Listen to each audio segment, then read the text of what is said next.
Evening, everybody. It's time to finally do Hackers. We were going to do the show last week, but something cropped up, and it was all very last minute, but I did promise we would do it. With me tonight doing it is Gamer. Hello, Gamer. How are you, mate? Good evening. Doing well. And also, we've got Scotty. Hello, sir. Hello. Thanks for having me again.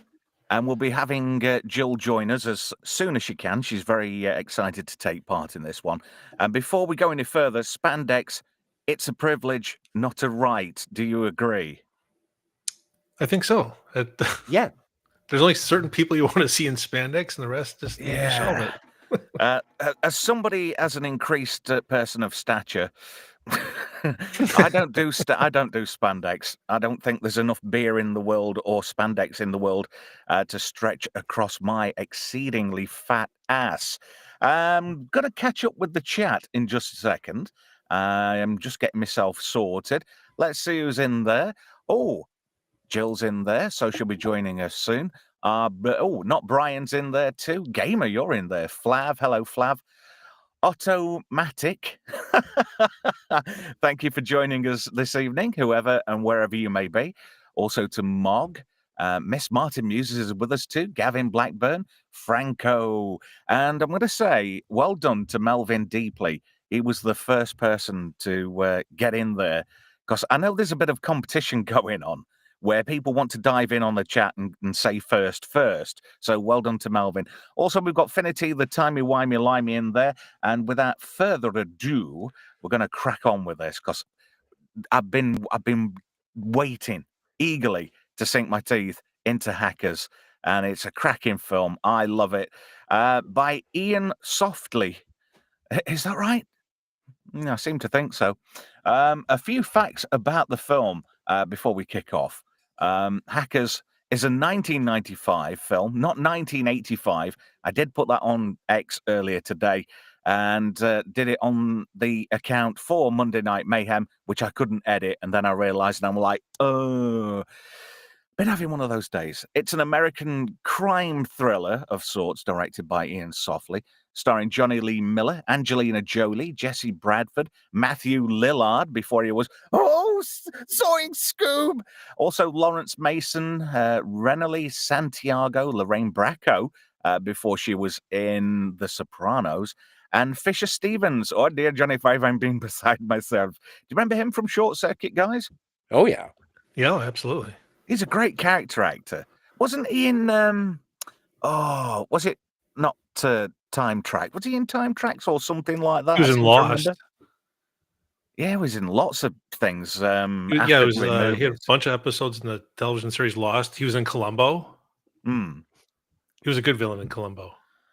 He does make a good... He's either a really nice guy or he's a complete and utter douchebag. Yeah. There's no in between with him.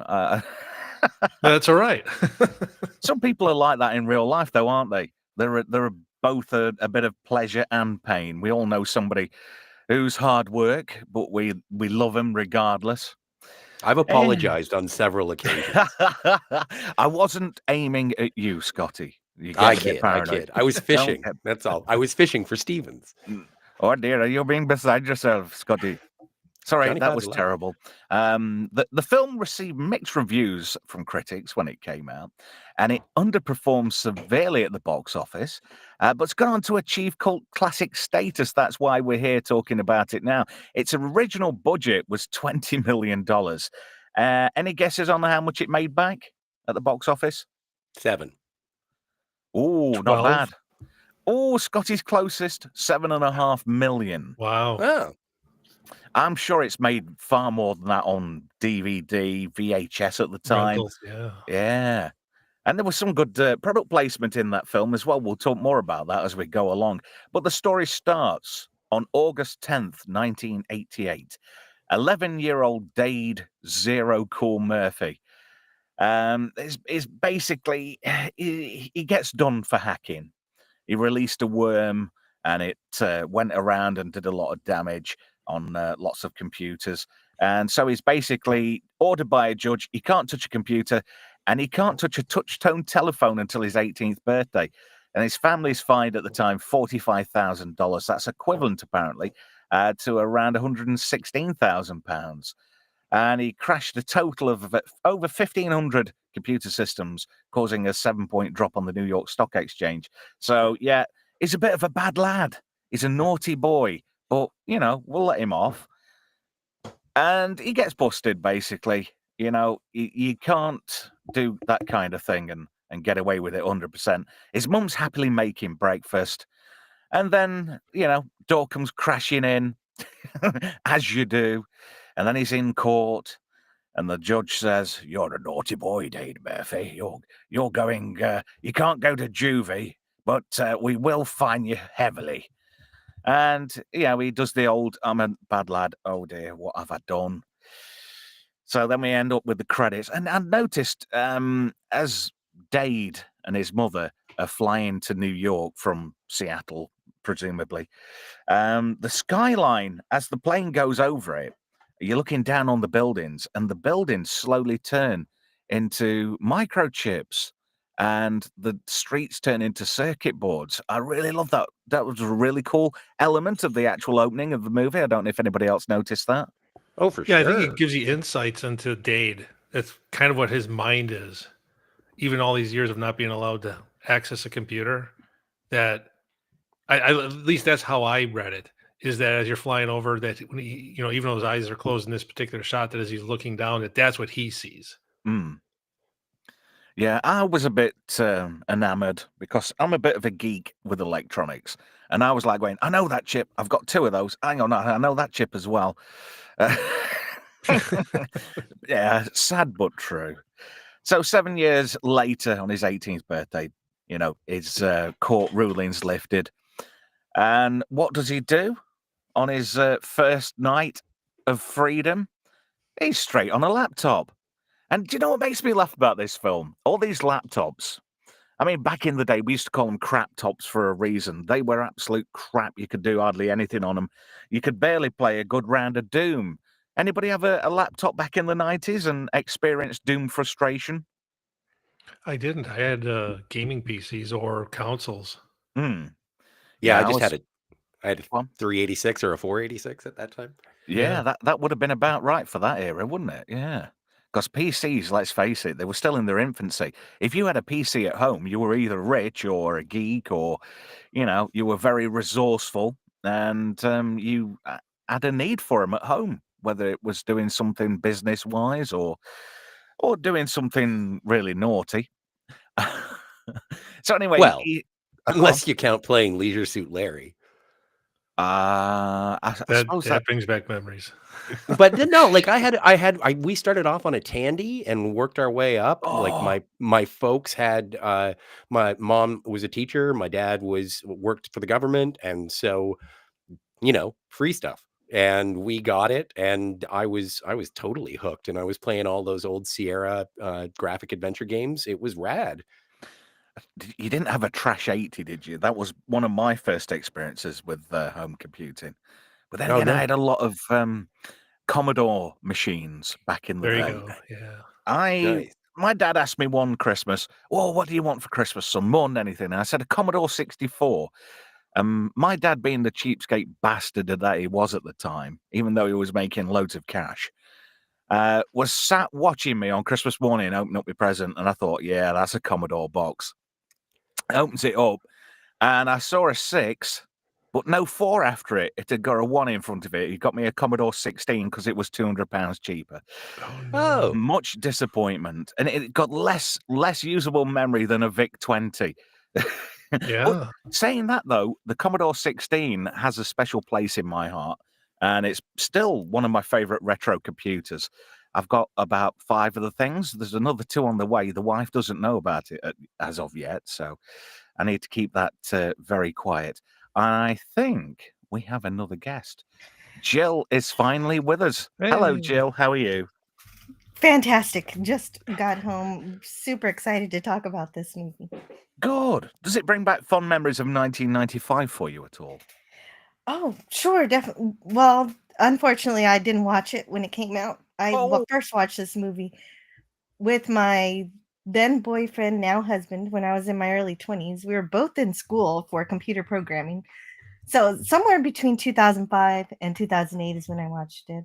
But I loved it all at once because since I didn't see it when it came out, it was not the near future science fiction that it was supposed to be for me because I was already at that near future. So all of the silly graphics had me giggling, but Yeah. then my boyfriend would tell me all the things the movie got right because we were both in the same field. It's And I just so fun. like the fact that it highlighted the back end of phreaking, because Dade hacks into somebody else's phone line and uses Yeah. it to go out there and do stuff, which I Oh, liked. and And my husband, my boyfriend, he did that. He used to freak phones, the payphones. Not like on a regular basis or anything. He just wanted to try it to see if it would work. And it just did. on a leisurely pace. So it's 3:20 in the morning. Dade's still up, wearing his sunglasses, and he's doing what we used to call social engineering.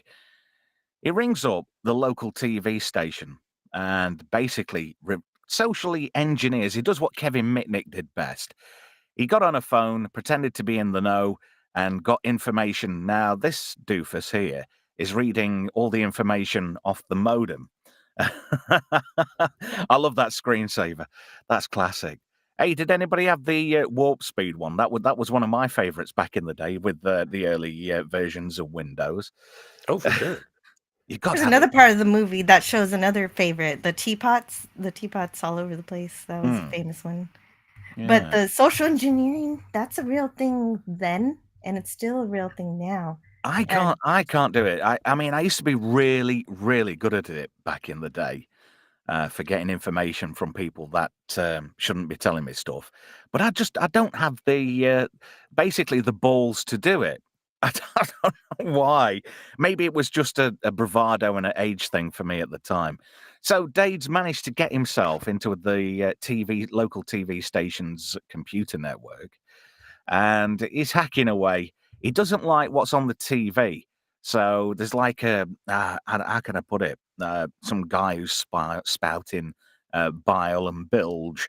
So he runs a program that takes over the remote videotape loading system. So he goes in, checks out the library, and decides he wants to watch something else. So look at that. That is the epitome of cool. He's not zero cool there. He's proper cool, isn't he? I love Johnny Lee Miller. Great guy. Right, that's why he changed his name to Crash Override or something like that. Yeah, he didn't want to be known as Zero Cool. So we'll get to that in a minute, because you're kind of jumping the gun a little bit there. But we'll get to that in just a second. So yeah, he wants the outer limits on. And he, like I say, he's hacked into this system. He gets the outer limits on. He cracks open a can of a very well-known soda pop that's associated with Atlanta. Less said about that, the better, because they're not paying me any money. So anyway, this comes up on the screen. You've tread upon my domain, and now you must suffer. Who are you? As if hackers did that. You'd be lucky if you'd get like an IRC type screen back in those days. Anybody used to use IRC? I hear it's gone the way of IRC, Toho. yeah. I used to work for a programming company, and they used IRC just as a chat room. Oh, I used to love IRC. The amount of time I've wasted on there. Yeah, for sure. Just getting together with friends and like with a case of Jolt Cola. we I never got that over here. Well, that's we got such it. a shame. I also love the double meaning of using outer limits to take over the TV, because that's exactly what the TV program says. Yeah. There is nothing wrong with your It's a bit television of set. a delicious irony. What about you, gamer? What's your question? I missed that. Oh, it's all right. Hello, computer. It's all right. It's all right. We'll move on. I was A just asking about keyboard, how IRC. quaint. IRC. Did you use IRC? Oh, back in in the day? college, yeah, I used IRC. It was funny because that people don't think that the internet existed back then, but it did. Oh And yeah. as you point out, the screens were not what you would see even in the movie. But yeah, no, you had little group chats that you could set up. Yeah, it was really cool. It was Yeah. like having your own little clique, wasn't it? It was like you got all your in jokes and you. The thing Well, is, you though, felt kind of special. You were doing something, and people didn't know that it was even out there. yeah, The mid '90s, before Al Gore invented the internet, kind of period of time. yeah. Anyway, so Oh, right. instead of admitting that he's zero cool, he backs it up and becomes crash override. Who wants to know? He wants to know. Acid burn. That's a call. This is gonna be very important later on in the film. Yeah, it makes me wonder how she got in. What was her story? Did she do social engineering, or what? Did she go through the network? I wanted to see her I side of. don't Uh, know. Apparently, Well, she and was. but also Her at mother was this a point, socialite, wasn't she, on the book scene? oh Her right. mother was an author, so she was well connected. So it probably something to do with that. She probably garnered information at her mother's parties and stuff like that. Anyway, you were saying, Scotty. Well, this is sort of inherent to the I can't operate. This is my son. And it's like, oh yeah, so the mom's the doctor kind of thing. And like we don't find out who acid burn is until later, and we do end up finding out that it is it's a lady. So this movie is woke. Yeah. it's not woke. Diversity is not woke, Scotty. Oh, this is way Ugh, before it's woke. What are you not. talking about? Although there is some mild feminism in this movie, but we'll get to that later. A little bit. Oh man. And I love this on the screen. Acid burn says leave before you are expunged. The last time I heard expunge used in a movie was in Moonraker. When Oh Drax nice. says, Oh, when yeah. Drax is on his space station, Jaws, expunge them. Oh dear, it's a Yeah, well, great this is film. the first. This is the first animated gift battle. I can't. I Yeah. love it. It makes me laugh how there's certain elements of the film which we will talk about later. I don't want to say too much, but you have to laugh at how big these file sizes would have been back in the day and how quickly they load and how they all fit in a 1.44 floppy. Oh, beggars belief. But, you've got to have that bit of delusion or illusion in a movie. So a battle ensues between Acid Burn and not Zero Core. Crash override. Crash override. So I have to keep stopping myself. So we've got this nice sort of, all these programs flicking in and out. And, the battle ensues. I will swat you like the fly you are. And then, and then there's a dogfight. And, it's on like Donkey Kong, to use a phrase. And then we get stuff like this. This is atypical of the hacker scene back in the mid 90s. Mess with the best, die like the rest. That is something you would have seen in that kind of thing back in But the it might day. have been. It might have been in lead speak though. Yeah. Then Lead that would speed. confuse. That would have confused the audience, so they didn't go with that. I'm sure. Yeah, but Yeah. the wannabes in the crowd, they all say leet quite a lot, which is quite funny, really. Because I bet Well, they and couldn't spell it how people online used to spell it back in the day. I also love that battle because it shows how the programming can affect the real world, and that's an ongoing theme throughout the movie. Yeah, true. Yeah. Whoever controls the flow of information controls everything, as they say. So the next day, Dade's mum says, what were you doing last night? And yet again, he's straight on the soda pop.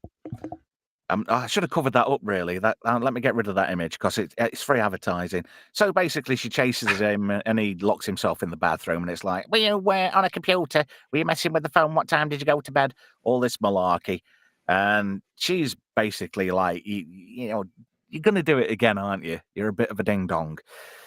Well, there's a lot of stuff. There's a lot of stuff that happens between 1988 and now, in the transition between Seattle to New York, where obviously the parents have split up due to the financial burden of Dade's actions.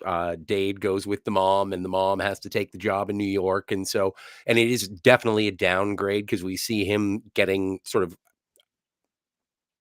arrested is the best way to say it, for his crashing of 1,207 systems. But But yeah, so like I do enjoy that this isn't a tell situation. It's just shown to us the progression of what's happened since his conviction. Yes, and True. also and since his mom is a single mom, she has to work all the time, so she can't be watching him all the time. So she's like, "Are you up to anything bad or nothing stupid?" And he said, "I'm still a virgin." And I don't know why he yells that. Yeah, it's a weird interaction with his mom. It's like, I'm just looking for someone as classy as you or something like that. And it's like, whoa, Yeah. Dade, reel it in. He might be a virgin, but he's still an ungrateful little bastard, which is quite funny, really, if you think about Sure. it. But look at that. That's atypical youth culture of the 90s. Inline blades. Did anybody have a pair of inline blades back in the day? I did. Why Is am I this not historically surprised? accurate? Oh, I didn't mean to. Yeah. In Yeah, it's 1995? accurate. Yeah. Yeah. Yeah, I inline didn't have skates were them. a thing. Yeah. Were you big on skating at all, gamer? Yeah, but I'm older than this period of time. My roller skating period would have been like late 70s, early 80s. Hmm. And that would have been like when people used to go to the roller rink. Uh, Yeah. I never did the inline skating to school. I mean, I know people when I was in college that would be zipping around. So I guess it's somewhat accurate, but not Yeah. not the skateboard. I mean, I had a skateboard too, but I am not one that would have done this going to school or to college. No. I bought a Yep. skateboard based purely on watching Back to the Future. And I Yeah. thought, yeah, I'm going to be good Yeah. at this. And I was absolute junk. Yeah. Oh, ditto. Same thing. I watched Back to the Future. I got a skateboard. I fell off of it and I quit. And then one day we got a dog and I had these rollerblades and I was rollerblading and I was like, what a great time to just all go rollerblading and walk the dog. So the dog stopped and I didn't. And so yanked me off my feet, fell, and I gave up again. So yeah, the moral of the story is can't win, don't try. Well, and you raise a great point about falling. I mean, you see him there on the sidewalk. You've got the cracks in the sidewalk. Well, I grew up in an urban area too, and guess what? Skateboards and roller skates aren't really good when you have the bumps in the sidewalk, unless you're really good at it. I was not good at going over the bumps. You know, and No. where I grew up, we were lucky. We had an area that got blacktopped with kind of a tar road, so it was very smooth.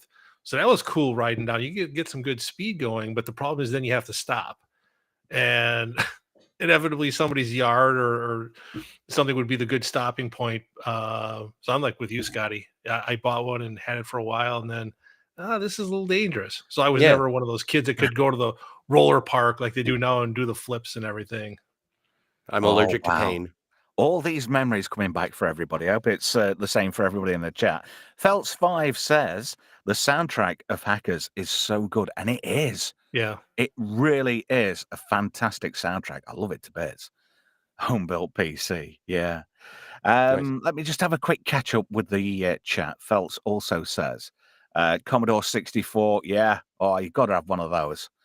What else? Oh, Franco Walker says he grew up with a ZX81, then a Speccy. I was never a fan of the Spectrum. I don't think you had those computers in the States. I don't remember them, no. No, it was a small British computer company, and it kind of took off. Feltz also says Spy versus Spy on the Commodore 64 was awesome. Yes. It was. That Absolutely. was a cracking game. I Yep. tell you what, I still love playing now. You ever play Commando on the Yes. Commodore Yeah. 64? Yep. Do you know, I know the guy who did the soundtrack to a lot of Commodore games. In fact, a lot of games back in the 80s and 90s, a guy called Rob Hubbard. Wow. I know him. He goes to a couple of the events that I like to go to. A friend of mine did an album with him, and it was recorded just basically 3 miles away from where I live. And it was like, oh, can I come down? Can I come down? And he's like, nah, you can't come down. Oh, which was a bit of a downer for me. Flav says my mate used to be a phone freak. Yeah, I've got to admit I've done quite a lot of that back in the day. Finity, the timey wimey limey says Acorn Electron, 32K, 8-bit graphics, software loading off for a cassette. Aye, but we were happy in those days. We were happy in those days. Although that Commodore 16 of mine, it came with 4 games, and 3 of which would not load. It was just lucky. There was a company in the UK called Mastertronic, and they used to do the 199 series. That was £1.99 for a game on a cassette, and it was absolutely fantastic. You My know, if you didn't I have was much money, well, my friends had a cassette. I only had the disc drive for the mm, Commodore 64. I had friends that had both the cassette player and the disc drive, so they weren't rich, but that was considered like cutting edge back in the day, having them both. yeah. Do you know something? I'm planning on rebuilding a Commodore 64. Somebody's reissued a circuit board called the 60 Clone. So I got one of those for Christmas and for my birthday recently. And the kids all grouped together to buy me a brand new Commodore 64 case, the bread bin case, the Wow. original design of the Commodore 64 case. Yeah. Somebody has bought the molds and started making them in modern plastics so they don't age or they don't wear down with ultraviolet light on them. The only downside is that it had to come from Australia and it took ages for it to come, but when it did. Oh, Franco says hi to you, Jill. Yeah, hello, Franco. And I also wanted to add that even though I didn't rollerblade, also Matthew Lillard, who plays serial killer in this movie, didn't either, and he did it just for this movie, and then never did it again after. He was actually pretty good. That was one of the thoughts I had watching this film is, are they actually skating? And they are. Yeah. Johnny Lee Miller actually hurt himself having to learn how to inline skate. Oh, wow. But if you notice in this scene here, he does skate really badly. It's almost like he's trying too hard to skate like he's using ice skates. Yeah. Well, and being Canadian, that's probably how I approached it myself. Yeah, it was mandatory, wasn't it, back in the day, Scotty? It was, yeah. I had to prove myself, prove my nationality. Yeah. I remember, at school, we all had skating lessons, but everybody could skate anyway. So it was just a good excuse just to play around and be silly for an hour. But it was always good fun. And I don't know if they did this in your neck of the woods in Canada, but during the winter time, the fire department would come down to the open air rink and come down and just spray water on it. And then the next day, usually a Saturday morning, you'd get up really early and go skating. They did that in my neighborhood when we were kids. Pardon, Gamer? What did you say? I said they did that in my neighborhood when we were kids. They'd Really? park across the street. I'd park literally across the street from my house when I was a kid. They would plow out the snow and everything. And then, like say, one day they would, run the water. And then as long as it was cold up north, you had ice rink. So like every day for, I don't know, about 10 years, you go ice skating after school across the street from my house. Oh, I've got such good memories of doing that. Oh, I'm actually a really good ice skater. I'm terrible with roller skates and stuff, but years ago when I was dating my wife, around this period of time, the Pettit Ice Center up in Wisconsin was built, and we went skating, because my wife's thinking, I'm going to show him up, and I'm Mr. Eric Hayden, man. I'm whipping around on the ice, going backwards. It's like, oh, can you touch me? Can you touch me? And she was going to stick her arm out. I'm like, don't you dare. And it's like, then don't come buzz by me again, And so, yeah, it was fun times. Brilliant. Oh, we've touched on great memories already. Yeah. I love it. Another tangent, another rabbit hole. So Dade's first day at high school, and he bumps into Ramon. Freak. Pardon? Freak. The Phantom Freak. Ramon the Phantom Freak Sanchez.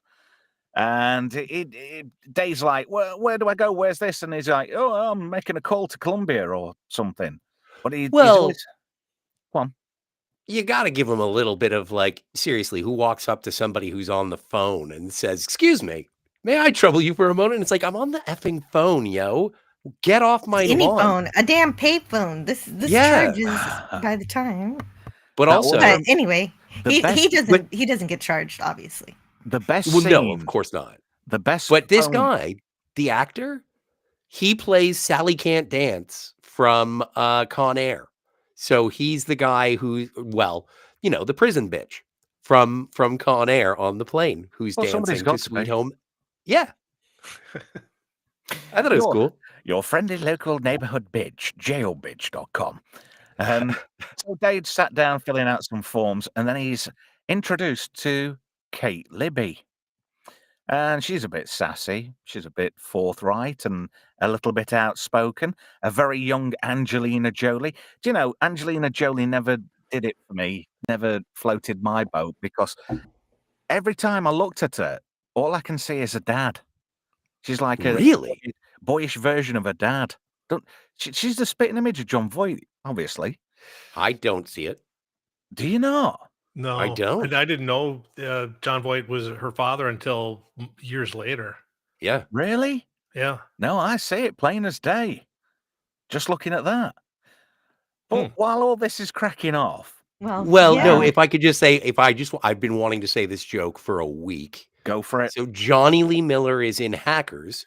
Angelina Jolie is in Hackers, but Johnny Lee Miller was in Angelina Jolie He because was. they were married for 4 years. They got married because of this movie. Because of this movie, yeah, Yeah. that's right. So Dade automatically falls in love with Kate. Oh, and I like how we have these little bits that are interjected in these scenes. Like, oh, a bit like that TV show Dream On from back in the day. Oh, And he- dude, nice. Yeah, that was a great show. We'll talk about that like- another time, I think. But look at those lips. They're champion lips. You got to admit. Yeah, it's a great way to show the way that Dade thinks. It kind of falls off. You don't see him thinking in TV clips later, but you know that this is how he perceives the world. Yeah. But look at him. He's mesmerized. He's got it bad. I don't know about Hackers, but he's hooked. It's a good job the film's not Hookers. That's a different movie altogether, possibly. Why are these slides going back and forth? So anyway, there's a bit of an exchange, but I want everybody just to take a look at the girl in the vest top in the background, right? Because when Dade starts following Kate around like a little puppy dog, she takes a real shine to him. But when he walks out, she's like, "Hey, all right." And she's like, "Bye." But she's proper checking his arse out as he's walking off. You see her. Look at it. Look at it. Look, she's just looked at his butt, and look at the smile on her face there. But isn't that a trope of like high school movies of of any time? It's like new kid comes to town, becomes the object of affection, and he's the bad boy. He's trying to hide his past, but he's trouble. Yeah, that never worked for me. English schools just aren't like that. Oh, right. Although he's kind of not trouble. He's kind of lost. He falls for the prank that there's a pool on the roof. And Well, of course, yeah. he gets his due. He turns it back on them later, which we'll talk about. But they're trying to make him into this clueless new kid, but then he can just jump right into the school student records. Yeah, just yeah. Gamer. Any thoughts so far, sir? In particular, I mean, No, just no, we're good. okay. Well, okay, you think he's just because he got his parents in trouble when he was a kid, he made them owe 45. That's why he's a bad boy. But I don't know. It just doesn't work that way because I think this movie kind of shows that hackers are not necessarily bad. Just Well. misguided. Well, So I knew some folks that were into this, and I don't know that I'd call them not bad. Let's put it that way.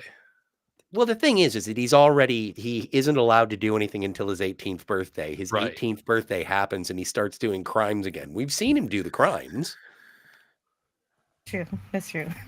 Well, he's already freaked, and he's already hacked a computer system. So But he just wanted to watch Outer Limits. Guys. Yeah, true. What's wrong with Well, that? he's consistent. He's consistent with kids that I grew up with too in high school. Now, this is going back even before his arrest date in 1988 as an 11-year-old.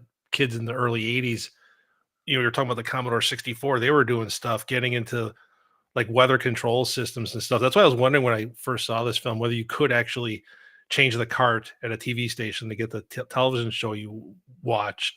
But I was thinking back, I had kids accessing department store, thermostats, and they were showing me how they were doing it. I'm like, okay, I've had enough. I'll be leaving now. That's just a journey of discovery. It is. Learning a system, and that's all that pretty much motivates a lot of people in that sphere. They're doing it just to discover something or learn something, or, well, why does that happen? It's just you've got the overly curious kids who've got really good tools to use to explore the world, but electronically. And I think that's great in a way. Well, until you start exploring the school computer where the grades are housed, then Everybody's tried it at one point or another. no, like I say, I know people that have. Yeah. So this part here, this guy says, "Kate, have you told him about the swimming pool?"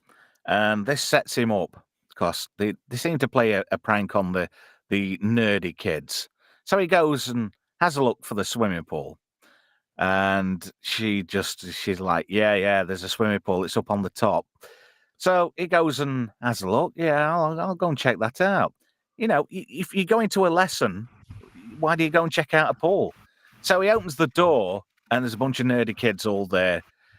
And the door is a self-locking door. You can't let yourself back in. So they're all like, "Oh, no." And Dade's like, "What?"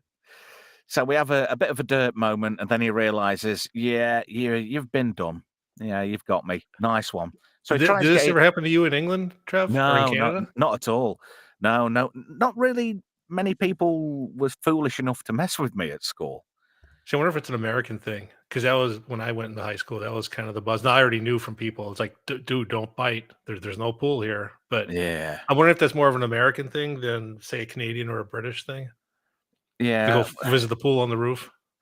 No, I think No? it's No. definitely an American thing. American But thing. the unfortunate thing is here, it's going to start chucking it down, and he comes out eventually and gets back in school, and he's Well, absolutely and soaking wet. just in terms of the filming location, this is a relatively new school, I think, and they had just transferred over, like, the actual population, like the school population had transferred over to this, and there was a pool, but it was in the basement, and their high school publication was called Sixth Floor Pool. And so it was kind of a joke based on that in terms of the plot. So there were sort of self-referential meta references throughout the movie, not just with the nicknames of the hackers and the programs that they used and the computers that they're trying to get into, but also the locations that they were using. So this scene's good because everybody's having a bit of a chuckle at Dade's expense. And looking at Angelina Jolie there, you can tell she's a bit of ahead of her curve, not only in terms of the character, but, herself. Her development? You could tell she's ahead of her age group, if you know what I mean. She looks very worldly wise for somebody of that age. If you were to look Sure. at somebody's Mhm. face, and you could just see it in her. She's So the definition of, I thought she was 18. yeah, it's definitely one of them girls that was always the one that getting himself in trouble. But yet again, it was another journey of discovery. But that's her story, and she's probably going to stick to it. So Dade, next day at school, he's in computer class, and he's in the school records, and he finds a class that he can get himself into, where he'll be close to Kate. Obviously, he's in a different league, so he puts himself through the magic of computers. And there's our there we go, Phantom Freak. I don't know what happened there. I might have just had a TIA. So Freak's like, you're one of us. I could tell. So he changes the records, and at the end of And school, if you notice, she's also taking fencing, which yeah. barely pays off later, but it does. Yeah, not something you particularly do in an English school. Probably one of the posh elite schools where all the toffs go. But anyway, Freak catches up with Dade, and he's like, "Oh yeah, you're elite. Oh, I could tell, and he's trying to play it down. And then Joey, who's a wannabe hacker, he's desperate to prove his skills. He kind of barges into the conversation, completely unwanted, and he's wanting a handle. He says, "Oh, I'm not a hacker till I've got a handle." Well, which, and also you always have to have that one kid who actually looks like a teenager. Yes. And in a movie about kids, the teenagers. yeah, but if you look at Dade's arm there, that's not a teenager's arm because No. he's quite a chap. Oh, I'm talking about Joey. Joey actually looks like a kid. Yeah, He's I the know, only but I'm one just who- saying, in contrast to where the rest of the cast who were Yes, well agreed. into their 20s and heading towards 30. So the freak puts him in the know about where to meet up with like-minded kids, which is Cyberdelia, which is a place to go. And on his way there, look who's outside. It's the one and only Shaggy selling tapes of music. But look at Matthew Lillard there. What's your first thoughts, gamer? He's there's a few actors in this film that they're very well cast as somebody you would expect and you did mention it, but I'll mention it, where they were consider themselves elite. It's a term that I was familiar with kids that were in this type of hacking genre. And so with the earlier kid, the one that actually looks like a kid, he's not elite yet, Joey, and he's got to find that cool name. The names he comes up with are kind of funny, but there's Matthew Lillard, the actor that plays Ramon Sanchez, and I'm trying to think of the other. There's the Japanese guys. You'll probably get to it later, and then what is it, Lawrence Mason? Razor and Paul Blade. Cook. Lord Nikon, yeah, they're perfect as a group of people as hackers. And I only say it because I knew kids like that, and they were a very eclectic group, and that's what I get from everybody that's in this film, including him. That it's like you pick the perfect guy to do it. Mm. He is, and I love him later also in SLC Punk, and his style, his wardrobe style is a little bit. It's different. I think it leads into it. I think somebody watched Hackers and they were like, "Oh, this is our punk right here." It's weird. It is in complete contrast to how he is here, and around the same time he did Wing Commander as well. Yeah, and he's just totally different in that film. I mean, obviously he's playing a part, but I think he turns his hand well to a lot of roles, and I think he is Shaggy. Forget Casey Kasem. Matthew Lillard now to a whole generation of kids. He will be Shaggy for sure. Yeah, and I think he did a good job in that role. Yeah, me too. I say, notwithstanding Casey Kasem, you needed somebody to replace him, and Lillard did a good job. Yeah. Apparently, he didn't get any notes on how to act in this movie, so everything he performs here, this is entirely of his own invention outside of the script. Well, he did a good job, if you're left to self-interpret that genre. But just look at that face. Isn't the glasses, that face? The braids. Yeah. He just screams geek just to look at him. He's a bully's so wet dream. Yeah. To sell you some bootleg music. Well, tapes were expensive back then. So this is inside Cyberdelia, and there's ramps and kids skating around. It looks totally unreal. There's nothing. There would have been nothing like this in the 90s here in the UK. But then again, everything. You never over rode here on shit. the spinny. You never rode on that spinny gyroscope thing. No, there was nothing like I that. have one at in Houston, the NASA. See, you guys have got it all over there. And in a way, I'm kind of glad this country's dropping to pieces. Gives me a good excuse to send myself. I'm going to FedEx myself over. I'm going to be an illegal alien, eh? So anyway, oh dear, moving swiftly. But this is when I'm rewatching this. I had recently rewatched Teenage Mutant Ninja Turtles, and I was like, "Oh my god, this is the Foot Clan! This is absolutely the Foot Clan." And then I started thinking about it, and I was like, "Yeah, I guess they're stepping outside the law." I expected more drugs. I was like, "There's not."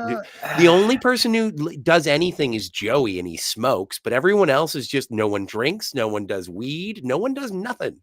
And it's like, well, I guess you guys are hackers. I don't know. Yeah, but also a lot of the people you can show that they're bad. Hang on a minute, we're all over talking one another. The people that I knew in those kind of scenes, never really did drugs.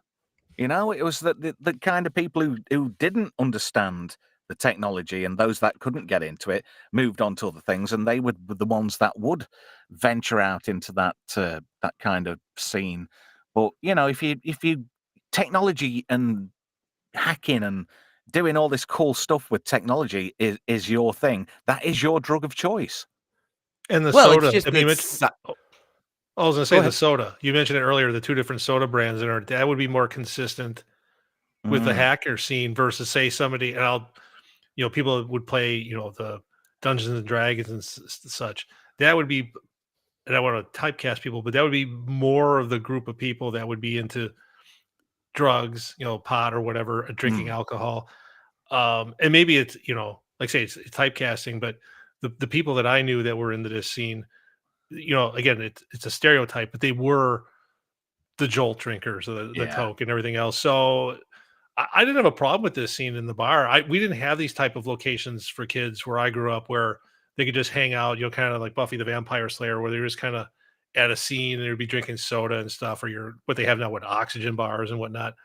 But a place like in Seattle or New York, Chicago, I could see this type of place being, exactly what it is. Oh, do Well, you it's know? definitely still a party club. Right. Right. And the choice of drugs is caffeine and video Yep. games. Yeah. There's a scene later on where Joey has to go to a counseling group because of his computer addiction, and he's going, Yeah. "I'm not addicted. I'm not addicted." He's smoking a cigarette and drinking coffee like it's going out of fashion. Oh, I've got no problem.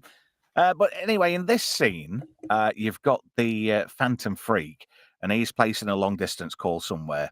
And the operator says, "Oh, can you put this amount of money in?" But he's got a cassette there with touch tones on it to, let the operator know that he's actually deposited the like 10 quarters or whatever, which a lot of people did back in the day. If you could record the tones, which were supposed to be subaudible, even though they were DTMF. There's a famous story about a guy called John Draper, and he discovered a toy whistle in some cereal, Captain Crunch. And that became his handle, Captain Crunch, and he was the biggest phone freaker in existence. He's still alive, and he does a lot of raving, and he's an old boy now, and he's still going for it. So anyway, I want to get through these because I'm at least 12 minutes behind where I should be. So he plays some tones down the phone line. He's getting free calls, and then Dade spots Kate, and this is quite interesting because she's playing Wipeout, which was released for the PS1 when that came out. But this version they're playing here is totally fictitious. It is not the version at all. But there are lots of little adverts for PlayStation in these scenes where they're playing the game. So Kate's playing Wipeout. She's doing really well. And yeah, look at that. That is nothing like the game. And this game never even came out on arcade, which is quite bizarre, really. No, I that's a still, great point that you make because I thought that was Wipeout when I was rewatching it. I'm thinking, no, it couldn't be Wipeout because it was just like yeah. you said. I had it on the PS4 and the PS3. I'm like, it couldn't have been all the way back in 1995. Mm. To your point, it's not. It didn't. It was one of the launch games on the PS1. Yeah. And then you got the follow-up Wipeout 2097, and that was even better. And in fact, speaking of game musicians, a guy who did a lot of the in-game music, not because there were two versions of Wipeout. There was one with like tracks from Future Sound of London and loads of other people, Chemical Brothers, all that kind of thing. And then there was another one where it had got its own in-game soundtrack. And that guy also did the soundtrack for Wipeout 2097, a guy called Tim Wright. And I know him too. I know a lot of these people who used to work Wow. in Yeah. the game scene who did music. He started doing game music for like Amiga games. Lemmings, he did the music for that too. Wow, I had that game too. I love Lemmings, especially Yeah. on the Amiga. What a game. So anyway, Kate does rather well on Wipeout, and she's top of the stack, and she's like, yeah, look at me, I'm pretty cool. And Dade's in awe, basically. I'm making no jokes. But look at that. I chose to take a Or screenshot a of this. girl. Yeah. But if you look at those ships, Gamer, they're definitely wipeout vessels. And look, there's a big Yeah. honking advert there for PlayStation. That was a great pick out there because having watched this, I didn't even realize it until you said it, that the ad placement for PlayStation. I'm like, really? Yeah, I'm Yeah. glad you got the snap there. Yeah. I Nice made a point. catch. Yeah.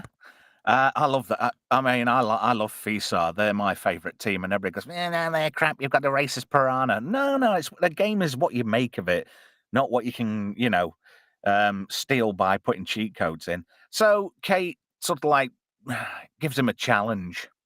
You play the game if you think it's so good, and Dave does rather well. I still laugh at these graphics. Nothing like the game at all. But look, there's Kate's current fella, and he's like, "Yeah, you got a problem? Well, you get your ass up here." And Dade carries on playing. Another pick there for PlayStation, if you can see that, Gamer.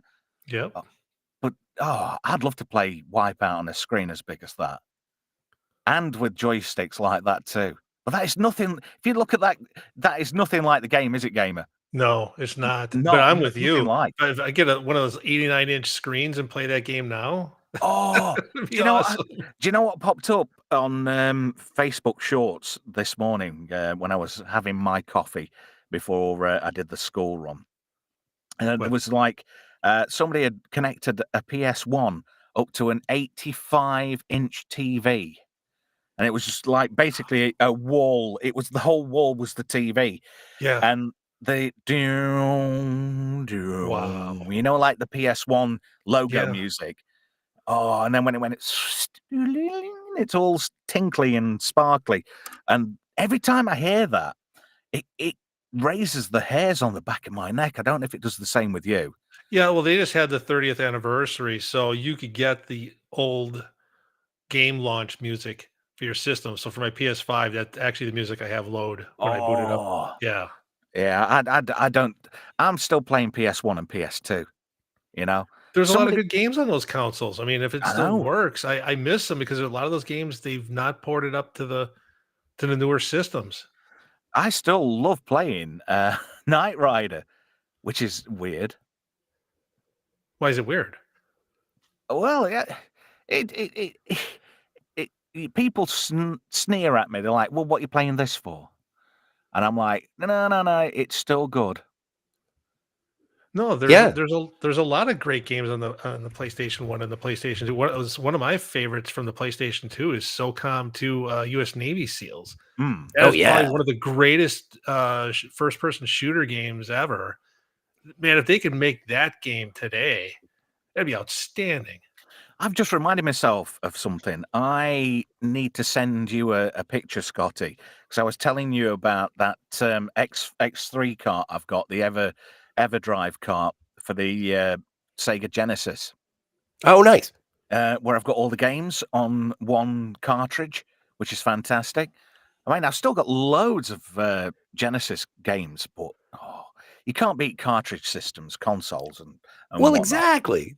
And that's the thing is that if anybody were to sneer at me for going back and playing like Red Faction or something, I'd be like, "What? Shut up!" Or if I was going and playing like the original Terminator for the Genesis, like that was a cracking game. It's so hard, so hard. Yeah, better than the RoboCop games. Yeah. Anyway, Dade does. Thank you for that. I'm getting messages in my ear roll. Dade does rather well. Beats Kate's high score.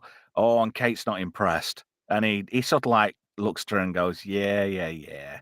So Freak and Joey are like, whoa, it's on like Donkey Kong. Well, he says, congratulations. No one's ever beat her before. You just made an enemy for life. So Kate gets her own back in a way. She starts getting it on like Donkey Kong with Loverboy there. In full view of Dade. She has a crafty look to make sure he's watching. And he gets a full view of that, and he's not overly impressed. No, nobody's impressed with Curtis except for Kate. He literally does nothing in this movie except get annoyed when she's on the computer. Mm-hmm. So anyway, just after 4:15 in the morning, I've kind of lost myself. And Dade is hacking into the school, and he's got a plan up his sleeve. So the next day, Dade's there looking at his watch. Freak's like, "What you doing?" And he's conveniently got an umbrella, and then the fire system kicks in, and he gets his own back on everybody. And Kate Yay. knows. She knows it's him. Well, But it- everyone should know. Like, the guy is a heat score if he's the only one with an umbrella in the middle of this sprinkler. That's the biggest dose of no shit you've ever spouted, Scotty. True. You're right. Well impressed. I'm impressed by that. So, look at Kate there. She's wetter All than wet. an otter's pocket. Yeah. I know, not just her hair. Yeah, that's true. Has she had her? No, she hasn't had her wet dream yet. No, Right. that's spoilers, Jill. Spoilers. You are Sorry. a spoiler. This You movie will is 31 years old. If we're worried about spoilers, heavens. But Well, what would you it's- do? What would you it's do with the very, foreshadowing. very wet? What would you do with the very wet Angelina Jolie? Yeah. Oh, man. Consensually, lots. Well, I can't do anything. My hands are tied. I'm a married man. I can't say yes or no because if my wife checks the stream, I could be even further in the doghouse than I already am. Well, let's see. I'm going to find out because I'm a single man. I'm going to find out if Angelina Jolie is currently coupled. She's still married to Brad Pitt, isn't she? No, No. I thought they divorced, didn't they? No. I don't know. Heavens, no. So anyway, this is apparently inside a Gibson supercomputer. Lovely reference to William Gibson. Mm-hmm. There's a good drop reference for Charles Babbage as well at the end of the film, but we'll talk about that later. He's the father of modern computing. He invented the first mechanical computer back in the day. So this is at the Ellison Mineral Corporation, their data center. And look at this. You've got Penn Jillette playing Atari. I don't know if it's Atari Lynx or a Sega. Is that a Sega or a Lynx gamer? What do you think? I wanna think say it's a Lynx. Sega. All right. It's hard to tell though. Yeah. Sega Game Gear. Or is it the Lynx? That's it. I can't quite make out what it is, but I know for a fact that's Penn Jillette. Yep. He's Yes. great in this movie. He's got a couple great lines. Absolutely. Yeah. So up on the screen. Oh, I have a fun fact about what you just saw there. Go on, go. Apparently, when they were filming, they told him to play video games. Hmm. That we needed to, but they didn't tell him action. And so apparently they got 5 different cuts of him sitting there playing the game because he got so engrossed with whatever the game was that they got the 5 shots they needed, and they're like, okay, we got it. And he's like, wow. So he was actually playing the video game for that scene. Yeah. Nice. If it's Sega Game Gear, which I think it might be actually, he's more than likely playing Sonic. Ooh. Sonic's always a good choice. Yeah, definitely. It would have been Game Gear. Because Atari Lynx came out slightly earlier and didn't do as well. Because it was Well, the again, back end of Atari. You got to look at the product placement in this and see what their where their target audience is gonna pick up the slack. Like what was Wipeout for? Was Wipeout for? It was on the PlayStation primarily. Okay, so but it's not a PSP. This is far too early for that. Definitely, yeah. PSP. You're looking about another 4 or 5 years later. Yeah. Internet Help Desk in the chat says that's a Game Gear with Yeah. assertiveness. I'm sorry I am dropping the Nice. ball with the chat tonight. I do apologize. Oh God. There's always Yes. one. Internet help desk here. There's always one person in a chat that has to let things down, Flav. Perfect BJ lips, apparently. Absolutely. Oh dear. Oh, this is So- quite interesting. Franco says, I didn't know John Voight was her dad until now. Really? Same. Yeah, man. But I know very little. Oh, this is classic. Typical not Brian. She looks like a budget Vulcan. Oh. She would Yeah, but be a that's- great Vulcan, actually. That's yeah. not a bad look. I That's not a bad know. look. She looks like a naughty Romulan who needs a spank. That's better. I like that better. Yeah? Did you like that picture I sent you on X the other day, by the way, Scotty? Oh, I'd have to go and double check it. Was there nudity? No, but there was 2 green girls in Star Trek uniforms. Oh, I did. I did like that a lot. Thank you very Yeah, that was a much. I good one. appreciate that. I thought of you when I saw it, and I thought, right, I'll just stick a bit of text over that and send it you. Gavin Blackburn Beautiful. says Angelina T'Pol. I think Angelina would have made her better. Oh, this is unfair. Franco says Timu Vulcan. Well, that is a Oh. Romulan. By definition, She Romulans definitely are looks Timu more Vulcans. Romulan. She's But this is a passionate. good statement from Flav. She always was a bit freaky, but still hot. Oh, Tom's in the chat. He says, hi, Trevin Gang. I did my homework and watched Hackers on weekend.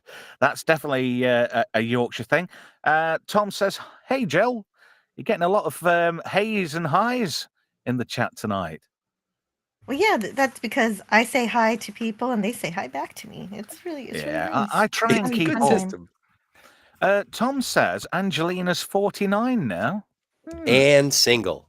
So, gamer, are you a married man? Are you coupled? Yeah, I'm with Trev. I'm off. The grid. So out of all of us, I'm the Scotty. one. Yeah. I'm the one who gets Angelina, even though she has absolutely no interest in me whatsoever. There you go. Brian's got the perfect thing to say to that. Zoinks! There you go. Yes, I will catch up with you. I'll catch up with you, chat. I'm trying my best tonight, but I've got a lot of slides to get through. So anyway, somebody's having a good old hack at this Gibson computer, and there's something in that garbage file. Oh, it had to be, didn't it? Mr. I've got to prove myself. It's the one and only Joey. What a Joey. Joey, I'm not angry anymore. This is good. This is quite interesting. Data centers don't have computer setups like that at all. No. So anyway, Penn Jillette as his Oh, character. it's just a little closet. You're right. Yeah, he's looking totally. So he gets on the phone to his boss. Any ideas who his boss might be? What, dear? Eugene. I can't believe it. I'm being beside myself, Johnny Five. I love doing that. I'm sorry. It's probably racist to some people, but it's not. It's just that role in Short Circuit was just it was him. It was defining. It was defining, and also it's sort of a situation where I don't think it's racist. Hank Azaria would disagree with you because he's not allowed to do Apu anymore. Yeah, it's rubbish. Apu. I don't think so either because it was done with respect and he went to India himself to do research. Do you know something? Now Dr. Hibbert's voice is shite. It doesn't. Kevin Michael Richardson. It doesn't suit the character at all. Weird. I don't know. I haven't seen The Simpsons since it started. You're not missing anything. Yeah, I haven't seen it in a long time. It jumped the shark a long time ago. Yeah. So Joey's hacking into this Gibson anyway. And look at that amazing graphics. I don't think graphics cards at the time could support that with a whopping 32K of video RAM. But hey ho. Oh, trippy. Yeah. So he copies this garbage file anyway. And if you look, is he on an Apple II, isn't he, Joey? I'm sure he is. Well, the text makes sense. Like the font makes sense for an Apple II. So anyway, this is Eugene. Is it Belfort? I can't remember. Or yes, I think so. I never do remember him, but it's just I'm the Plague. Well, Mr. the Plague, Mr. which the is one Plague, of Angelette's lines on the phone. So he comes in on a skateboard, and he sits down, and he cracks his knuckles, and he starts reverse hacking. But this is so cheesy. Panel. It's like the Encom tabletop keyboard in Tron. Yeah, there's a lot of Tron in this flick. They all kind of borrow from each other in these eras, these films. But I really liked that Encom table that Dillinger had got in his office. And then when they did Tron Legacy, they got the same type of, like a smaller, albeit a smaller table. They had the same type of thing, the inbuilt screen and keyboard. I just thought that was awesome. That was well sexy. So Joey makes a copy on this yellow disc. Take note of the yellow disc. It becomes very important. And then in a bit of a panic, he decides to hide it in the AC vent. which is where he normally stores his cartons of cigarettes. In the meantime, everybody goes to go and visit Paul, Lord Nikon Cook, named Lord Nikon because of that. I'm doing it again because of his photographic memory, Yeah.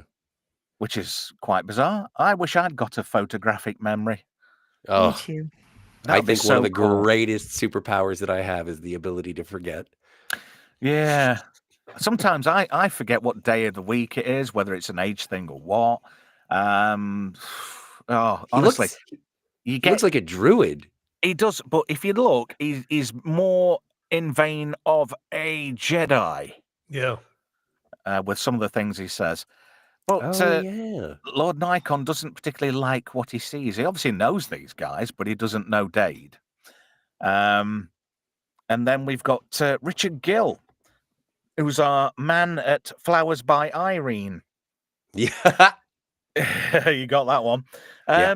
Wouldn't it have been the FCC that were out for hackers, or is it purely the domain of the FBI in America? No, it'd be Well- the FBI. FCC deals with broadcast television and radio. The Right. NSA. Yeah, I was thinking NSA maybe. I don't know, but Richard Gill, he works for the FBI. Although later on they do mention the Secret Service, so I don't know if he's got some split role or there's a task force because I get you. That's a confusing point later in the film. Well, he's the atypical FBI agent at the Yeah, time. He's got absolutely. that old Yeah. mono earpiece in his ear hole. Can you remember those This when is- you used to buy them from Radio Shack and they were like 99 cents? Yes. Made you look important though. Yeah, impotent. Excuse me? Made you That's look right. what? Yes. You would look impotent having one of those in your ears today. So, Lord Nikon, he makes friends with Dade, and they all sit there waiting to tune in to Razor and Blade, who do a show on cable called Hack the Planet, and a couple of Japanese-style guys, and they do all this tech stuff. A lot of what they say is a bit bullshitty, really, but it's all in good fun, really. Well, and I liked because this would have been one of those things where stereotypically at the time they would have like really poured on the Japanese accent thick, Yeah. and they didn't. It was kind of nice because I was like, oh, this is gonna age badly, and then they started talking, and I was like, oh no, these guys sound like California disc jockeys. This is great. Valley girls, but boys, if you know what I mean. Yeah. So anyway, they go on about freaking and whatnot, and the guys are just lapping it up. Next day, Joey's in the shower singing rather badly. Hey, look at that! Who's he's on the got- right? He's got McCoy and Spock. yeah. Never saw that I before. never noticed that until now. Yep. Until I flicked this slide up, I never even noticed it. Did anybody do that back in the day? Put bags over their headphones and take them in the No. shower? No. No, I didn't either. No. I think that's just would just take hyperbole my- for the film. I would take my Boombox. boom box into Yeah. For the Yeah, price turn of a that up. Put it on Walkman, the sink. Yeah. even Well- though it's like mid-90s at this point, Walkmans were stupidly expensive towards the end of their run because they were really complex and really, far out machines, and they were small. They were basically the same size as a cassette. So there's no way I'd take one of them bloody things in the shower. But I like how he's got it No. like hung up and it's come to, hey, look, it's Mark Anthony. He was in Jennifer Lopez. Who hasn't I'm been? glad you got the Hack the Planet show because that's great. But then you did skip over everybody geeking out all over all those computer books, which I just wanted to mention were pretty Yeah, much real, well, I real had- computer books. It's okay though. Yeah, they like the Unix handbooks and stuff like Yeah. that. They're all geeking out to that in that I forgot Cyber Delia. Mhm. But I had to sort of narrow down. I got about 400 shots by the time I'd done, and Yeah, fair knowing enough. Fair enough. knowing how big these file sizes get, I had to sort of like whittle things down, but keep stuff in context. So Joey gets busted in the shower of all places. It's a good job he wasn't doing anything other than washing his hair. That would have been embarrassing. Yeah, it's just overkill for how many police they think they need to arrest a nerd. Yeah. They always do. But Come have on, you it's noticed justification of pension. there's a slight bit there at the top right-hand side of that towel where his arse cheek should be. He's got some boxer shorts on. You can see he's got boxer shorts on. Oh dear. They didn't edit Which is that out weird very because well. when he runs away, you do get to see a little bit of his bum. Yeah. Get to. Sorry, I'm not really Hey, into look at that. I never noticed that. His mother's wearing spandex. Nice one. Not a privilege. It is indeed. So Joey gets busted. They take all his stuff, but he's obviously more bothered about his computer than anything else, even though they've taken his smokes. Oh, wow. This guy, I didn't really look him up on IMDb or anything. Jesse But- Bradford? Yeah. What do we know what happened to him, or is he Oh, still well, going? he's still prolific. The only thing that I can come up with off the top of my head is that he was in Bring It On with Kirsten Dunst, the cheerleading movie. He plays Yeah. Oh he my plays the God. punk rocker. But he went on, he was in many a thing. I can look it up. Right. Okay. Right. I did not know that. To say I've watched Bring It On a hell of a lot, I don't really watch it for anything apart from Eliza Dushku. Yeah, well. Anyway, this is one of the bigwigs at Ellington Mineral Corporation. And look who it is. It's that woman from The Sopranos. Sopranos, yeah, Lorraine. Yeah. No. See, I have to push back on this. It's the woman from Goodfellas. It is as well. Yeah. This Lorraine is Bracco. it's a very strange situation. I just found I've never liked Lorraine Bracco, and so I'm glad that she gets her comeuppance in this film. But yeah. Oh, apparently Jesse Bradford was in Magnum PI, the new one, the reboot. But Literally? yeah. Like you said, he Well, was not in. not in Magnum PI. Oh, right. With what you were saying about Mark Antony and Right. Jennifer Lopez, I thought. But you know who Mark Antony is? No, I don't. He was a pop star. He was a Hispanic pop star of the early 90s who was transitioning over to acting. He went from musical fame into acting fame. I did not know but- that. Oh yeah. I'm glad Scotty mentioned that because when I rewatched the film, I knew that guy, but I couldn't place it. It was just driving me nuts who he was. So thank you, Scotty. But yeah, no, Jesse Bradford has been a working actor, and for me to just list off a bunch of shows that you haven't seen, but he's been in a bunch of stuff. He's still going strong. He hasn't, and there are many actors like that in this. Like even our big G man in the FBI agent, like he's in everything. And I was Yeah, like, was Wendell he in Pierce? this? Yeah. Yeah, he's been in so many things. But yeah, Also, Jack as an Ryan's the FBI biggest one agent. I can think of. always lot- as an FBI agent. Yeah. A Yeah. lot of jobbing actors, and you usually find that these character actors are the ones that you recognise the most in a lot of films, but they don't always get the praise that they deserve. That's where I remember Jesse Bradford from. He was in Flags of Our Fathers, the Iwo Jima movie, but the American version directed by Clint Eastwood. All right. I did not know Yeah. that either. Yeah, Anyway. Clock Stoppers. Anyway, moving on. Lorraine Bracco.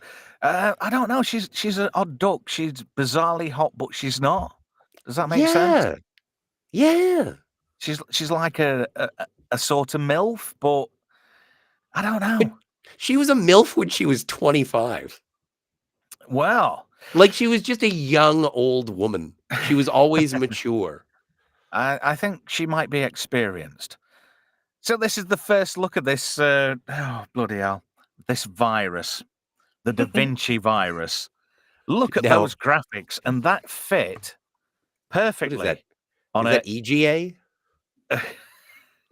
Or is that VGA? If you look, That's not that's VGA. That's not V- that's- VGA. no. So that fit perfectly on a 1.44 floppy. Yeah. Oh, you've got to laugh. Yes. You've got to Definitely. laugh at the irony of the stupidity of the film about hacking that contradicts itself. Because even with the best compression, you wouldn't be able to fit any kind of decent video file back in the day because it would have been real player files. Oh God, do you remember those? They were awful. Oh, or That's why QuickTime. these and that's why they didn't actually use computers to create these graphics. Is they use a different method Is somebody making to popcorn? capture, I think. No, not me. Sounds like Nope. somebody's making popcorn somewhere. So here's Eugene anyway. Sorry. And it's all right. It's fine. As long as you share. Is it salty or is it butter? Or is it salty Yes. butter? It was chips from a bag, and I All wasn't eating right. them. It's all right. We'll let you off. Hey, it's a right, not a privilege. So basically, this. Stop it. So this virus, this Da Vinci virus, is going to basically take over a load of tankers owned by Ellison Mineral Corporation and sink them all, ruining the company unless they pay 25 million, which is, that's quite a modest sum, even for the 90s, for blackmail, which is basically the secondary plot in this movie is about blackmail. But it ties into it because Joey is framed for it. Yeah, and Eugene, the plague, he drags the rest of the hacker crew into it forcibly by blackmailing Dade, but we'll find out. See, you're doing it again, Jill. You're a spoiler. Stop Well, it. not really. They're talking about it right now. Their villains are Well, right here, yeah, they're and they're cooking like, up the "Look what plan. we Yeah, did. later. We're nailing Well, those she isn't she bizarrely hot, lads? no. Say you boys. I'm not a Lorraine Bracco guy in the same. I don't know who her father is, but there's something about her, the way she speaks, the way she is. I've always attempted to see the beauty in Lorraine Bracco. I've always seen her more as being matronly as opposed to being sexy. Yeah. So anyway, Richard Michael Gill. Walker, good night. Is it going? Oh, See you, Franco. Franco. Take care, matey. That's me not keeping my eye on the ball. Hello to everybody else who's joined us in the chat. I will try and get round to you at some point, but I'm having too much fun banging on about this film, which is considered cheesy by some, but I still think it's a hell of a lot of fun. So Eugene, It's ahead of its time, actually. It is. Eugene's visited by Mr. Gill from the FBI, and basically, Eugene wants to implicate the hackers, especially Joey and his friends, and make them all complicit for this blackmailing scheme. And then the next day, Dade is paid a visit by Flowers by Irene. Any more anagrams for the FBI we know? 'Cause that's about the only one I know, to be fair. Female body inspectors. Oh, yeah, I forgot that's on a T-shirt. Female booby inspector as well. Sorry, Jill. We're all being very... That was adorable, actually. Oh, yeah. Look at that. Scotty can get away with murder with you. Oh, typical Yeah. that. So anyway, Dade is confronted, and Eugene's there with Gil and co. And he's basically saying, look, we know it's you. And it's not. It's not him at all, But this is such a fantastic aspect of it. And maybe that's why I brought up the drug inclination at the beginning, is like, this is obviously influenced by cyberpunk. They reference the Gibson, they reference contemporary hackers or early hackers. But it is a situation where one of the overriding themes of cyberpunk fiction is that the corpos and the government are against you and you're fighting against the system. And I like that they establish this, but make it a teenage kind of adventure. So maybe that's why they took out the drug stuff, so that they could focus on these kids are actually attempting to circumvent an ecological disaster.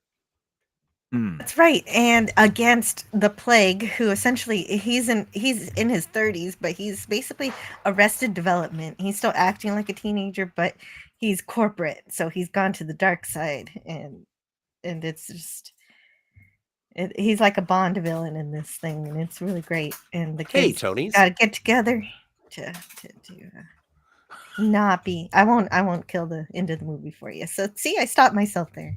Will they win? Well, they do eventually, yeah.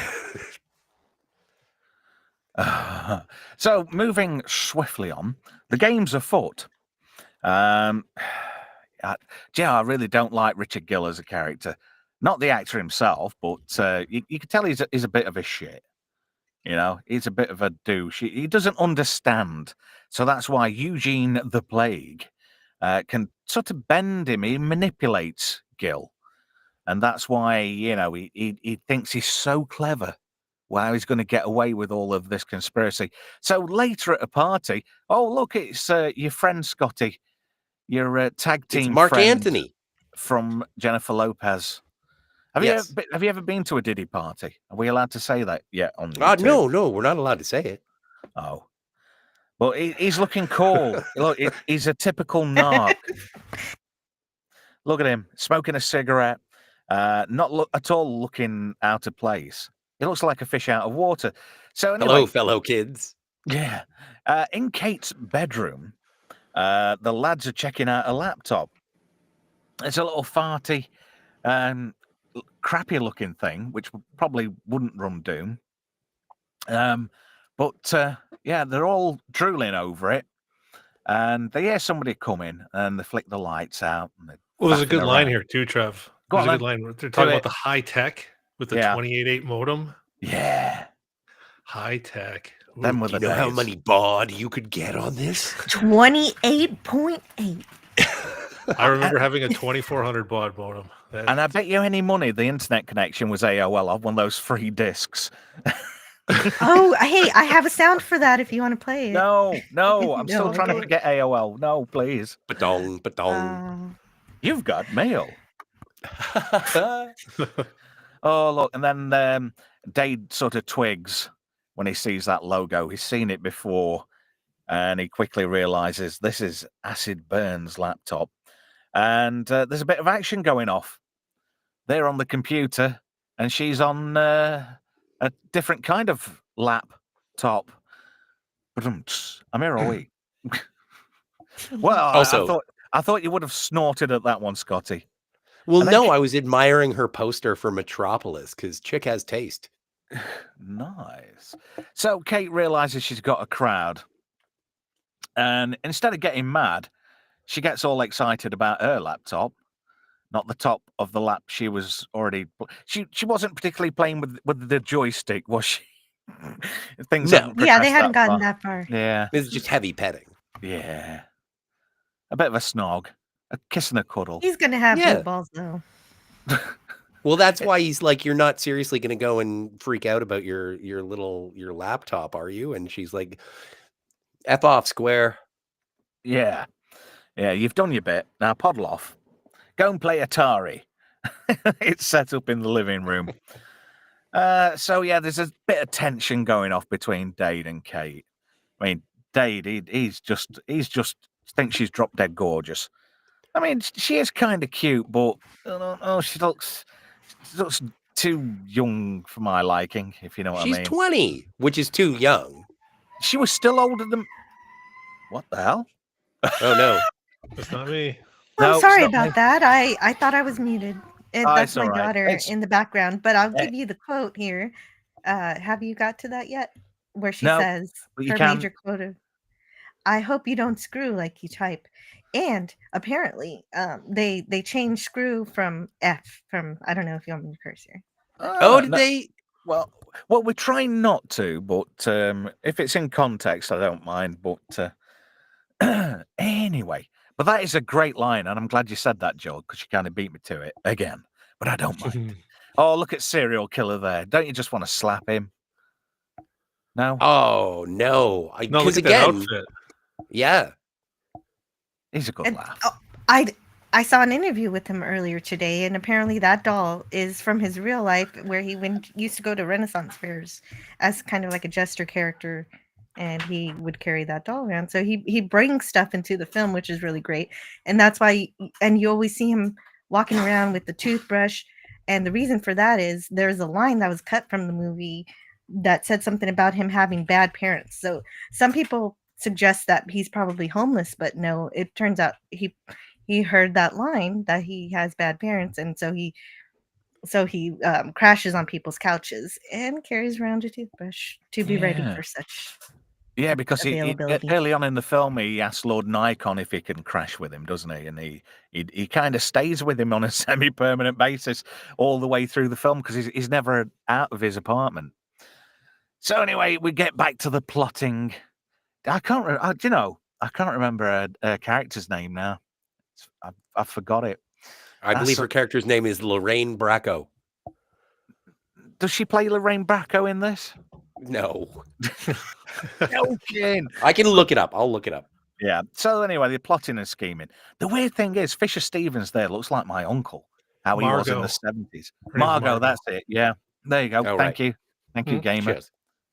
So the game is afoot, and there's a plot to be had, and basically the Plague, aka Eugene, who still doesn't live in his mum's basement, is going to frame Dade's mother and put her on the FBI's most wanted, which is a bit of a dick move, really. So anyway, Dade's... Oh, look at that! Is that a zip drive? Looks like it. No, it's not. Is it just an external... It's an external floppy. Yeah. Oh, zip drives. I used to love those. Jazz drives. Remember jazz drives? They were a failure. So anyway, Kate and Dade, they've got this simmering tension. And he's having a good play with her hardware. Yeah, he is. I would say I'm here all week. You've done that. I know. I'm a pun a minute, aren't I? No, you're terrible. Yeah, they tease each other. They tease each other and get into a competition. And except for Joey, we had the entire team. We do. And Joey's superfluous, really. Joey's been grounded by his mom. Yeah. Yes. And he's had to go to that self-help group where he hasn't got a problem with smoking or drinking vast amounts of coffee. Anyway, there's a game here now, a bit of a hacking game, where if Dade wins, Kate will wear a dress. But if Kate wins, Dade has to wear the dress. And I think, in a way, Dade was hoping he was going to lose because he seemed quite excited by it all. So anyway, they start doing a hacking duel to harass the Secret Service agent, Richard Gill, who was involved in Joey's arrest. And after various hacks, cancelling his credit cards and creating a personal ad in his name, because his office number starts getting a load of calls like, dealer, what colour underwear have you got on? And all kinds of freaky things. So all the weirdos and detritus of New York start basically calling him up. And he has a fair few good phone conversations. They even put him down as deceased at one point, and he gets a fake DUI, doesn't he? He gets arrested for DUI. And then his credit card doesn't work, but that's the first one. Yeah, so the hacking continues. But just look at serial killer there. The look on his face. Do you know who he reminds me of in that pose? Who? What's his name? Oh, I forgot his first name. Holt, the guy who played Beast in the Nicholas Holt? Nicholas Holt. He looks a bit like Nicholas Holt. Okay. A little bit facially there, just in that pose. I just can't take him seriously because he looks like the son of John Voight. Okie dokie. Moving swiftly on. The game continues. So, of course, they hack him. He goes out for a fancy meal with his wife. His card won't work. The guy cuts his card up. I've never actually seen that happen in real life. You remember back in the day where people used to get the cards cut up in front of them? Yeah, I've done it. Really? That's happened to you? No. I've been the person to cut up the card. Really? Yeah. It's just like, no, this is, and you have to call in and you have to double check with it. And it's like, no, it says your card's been stolen. And then the person is like, impossible, try it again. And it's like, well, okay. And so you have to hang up the phone and you have to call back because customer service. Like I'm at a bar at a restaurant and I'm trying to do my best. And then you're just like, no, they said I am supposed to. They told me, because technically it's not your property. It's the property of the credit card company. Property of the bank. So I gotta cut up your card. And these people, they walk away happy every time. Really? No, not really. I was being sarcastic, you fool. As was I. I'm glad we met halfway. Yeah, never the twain shall meet. But look at those graphics. Oh, on that monitor. Whoa, gorgeous. Yeah. And does that look, is that an Apple OS? Looks like it, doesn't it? I don't know, man. Like that Yeah, doesn't it look looks like Apple. it's not of its time. It almost That's- looks like Amiga OS, to be fair. Well, Amiga did have better graphics. True. Oh, look, there's one of those adverts for Richard Gill. Yeah. All fantasies catered for. I can bring out the lady in you. And there he is. He's getting some phone calls, and he's starting to look a bit browbeaten at this point. But the Do I hacking sound dead to continues. you? Oh, look, there he is. Here's the He's- DUI. Yeah, he's getting the DUI now. Oh, look, and then I don't know whether he's getting arrested or whether it's one of those people who's been ringing him up for fun adult times. Why not both? Wee, come on, boy. I know his John Voight was in The Deliverance, but wow, I didn't think they carried it over into this film. Moving swiftly on. So, yeah, more hacking fun ensues. Yeah, this Richard Gill, he deserves everything he gets. Still more calls. And then Kate has a bit of a torrid dream. But I like the fact is when she sort of like twigs and like, oh, I've just had a mucky dream. The look on her face is like, yeah, I'm digging it. She enjoyed that. That must have been a fun scene. But Yeah, so now at this point, it doesn't matter who wins the contest; they both win. yeah, it's all good fun. So anyway, Dade gets a visit from UPS, signs for a package which he wasn't expecting, and he gets a nice fancy little tap top. But it's got an ulterior motive. Oh no, it's the plague. Oh, Dade, you better do as you're told. More blackmail ensues. Oh, look at that. Yeah, look at those graphics. Well, and I do appreciate that it does look somewhat plausible for 1994, but it also is, telegraphing stuff that would happen in the future. It is video conferencing when video conferencing was not a thing, not at this level. But I did like the aspirational technology of the situation. Like that's one of the things that this and I hope other people think that I'm not being naive, but like this is putting the science into the science fiction. It's like we eventually got pretty much everything that was described here. Well, look Yeah, how Yeah, cell near phones future. started looking like communicators from Star Trek when everybody had flipped clamshells. Do you remember those times? Oh yeah. And look how phones have progressed. Jill, you were saying. Oh yeah, no, I'm just agreeing with Scotty. The near futurism of this works really well, and I saw it at a time where everything had already come true that hackers predicted. That's got to be real player. Oh no, it wasn't on Apple, was it? Oh, QuickTime? QuickTime, yeah. QuickTime, yeah. That'd be a QuickTime MOV file back in the day. Oh, And it's still QuickTime. around as a file format. So Joey meets up with the freak, and he says, "Oh, I've got a copy of this disc, and oh look, there's a couple of narcs there, man." I've never met anybody who said narc in real life. He doesn't look very No. Hispanic, this Mark Anthony fellow. The guy on the left, the guy on the Mm. right, the Agent Bob. I just want to give a big shout out to one of my favorite television shows of all time. He played Bert in Mad Men, and he gets fired twice, and I love it both times. He is Oh, yeah. prolific. I thought he was the dad in Teenage Mutant Ninja Turtles, like Danny's dad who goes to work for the Foot Clan. I thought that was Danny's dad. Not. So great story, Scott. But yeah, no, he's a great actor who's been in a bunch of stuff. I was gonna say, doesn't he play a cop in one of the television series, like In all of the television Law and Order series, and all of sir. them? Yeah. Yeah. No, if you scroll through his IMDb, amazing, like just working actor. Always bald though. He's been bald since the day is long. We had a double skip there. So anyway, Freak gets away with the disc, uses a bit of gum, and sticks it on the back of a condom machine of all places. Yeah. That just looks well sketchy. Why is he in the school? at that time. Well, it wasn't. It was Well, daytime, wasn't it? Yeah. It just yeah, looks he's a dark. student and he needs to stash something where he knows that it's public enough that it can be found.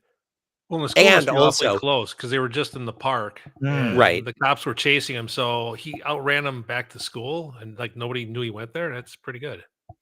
Yeah. And they also say, like, and part of the reason why he goes there is because he calls up Kate and says, I stashed the thing where I stashed that other thing from the time before.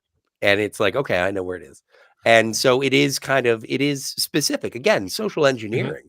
If I put the thing where I had the thing before, you can find the thing where Yeah, anyway. it's kind of like a kind of a password, but Yeah. just if you know me, you know where I put things when I want to hide a thing.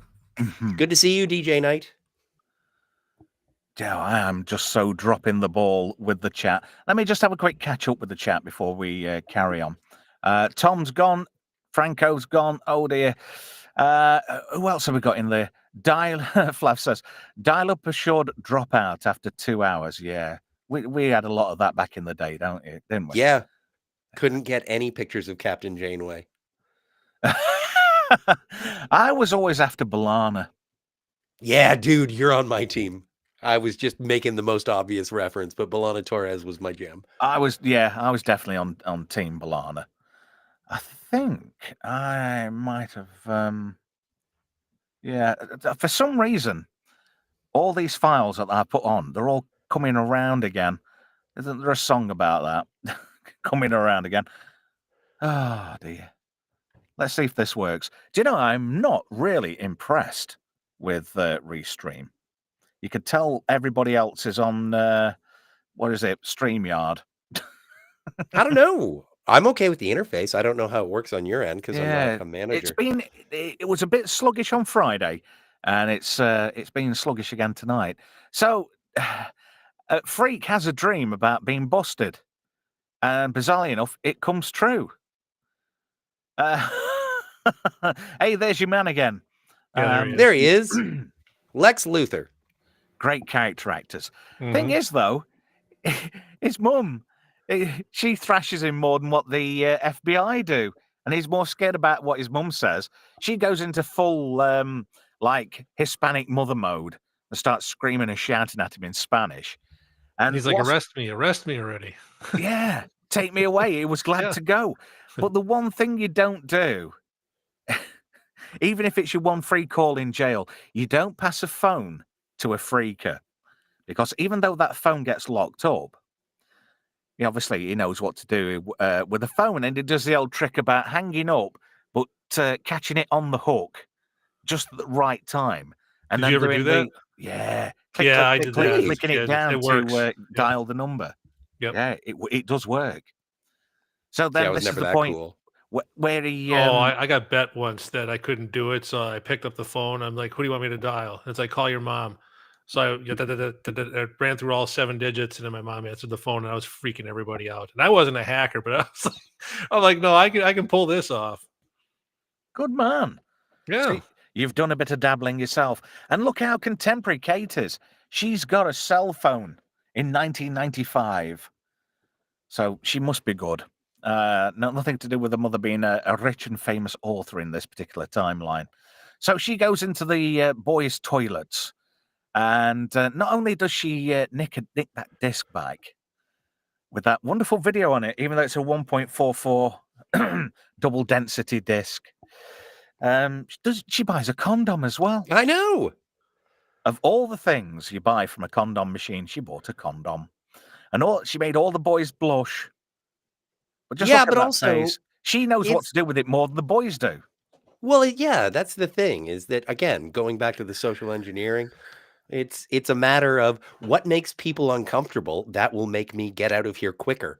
And so if she's confident, one of the things that I've found in my many, many occupations is if you show up with like a trolley and a vest and a clipboard, you can do anything you want. If you're a girl in a men's room who has the confidence to go and check out the condom machine, well, first things first, you got to buy a condom, but make sure that the thing that you want is behind it. Like, all of this is so great in terms of the manipulation.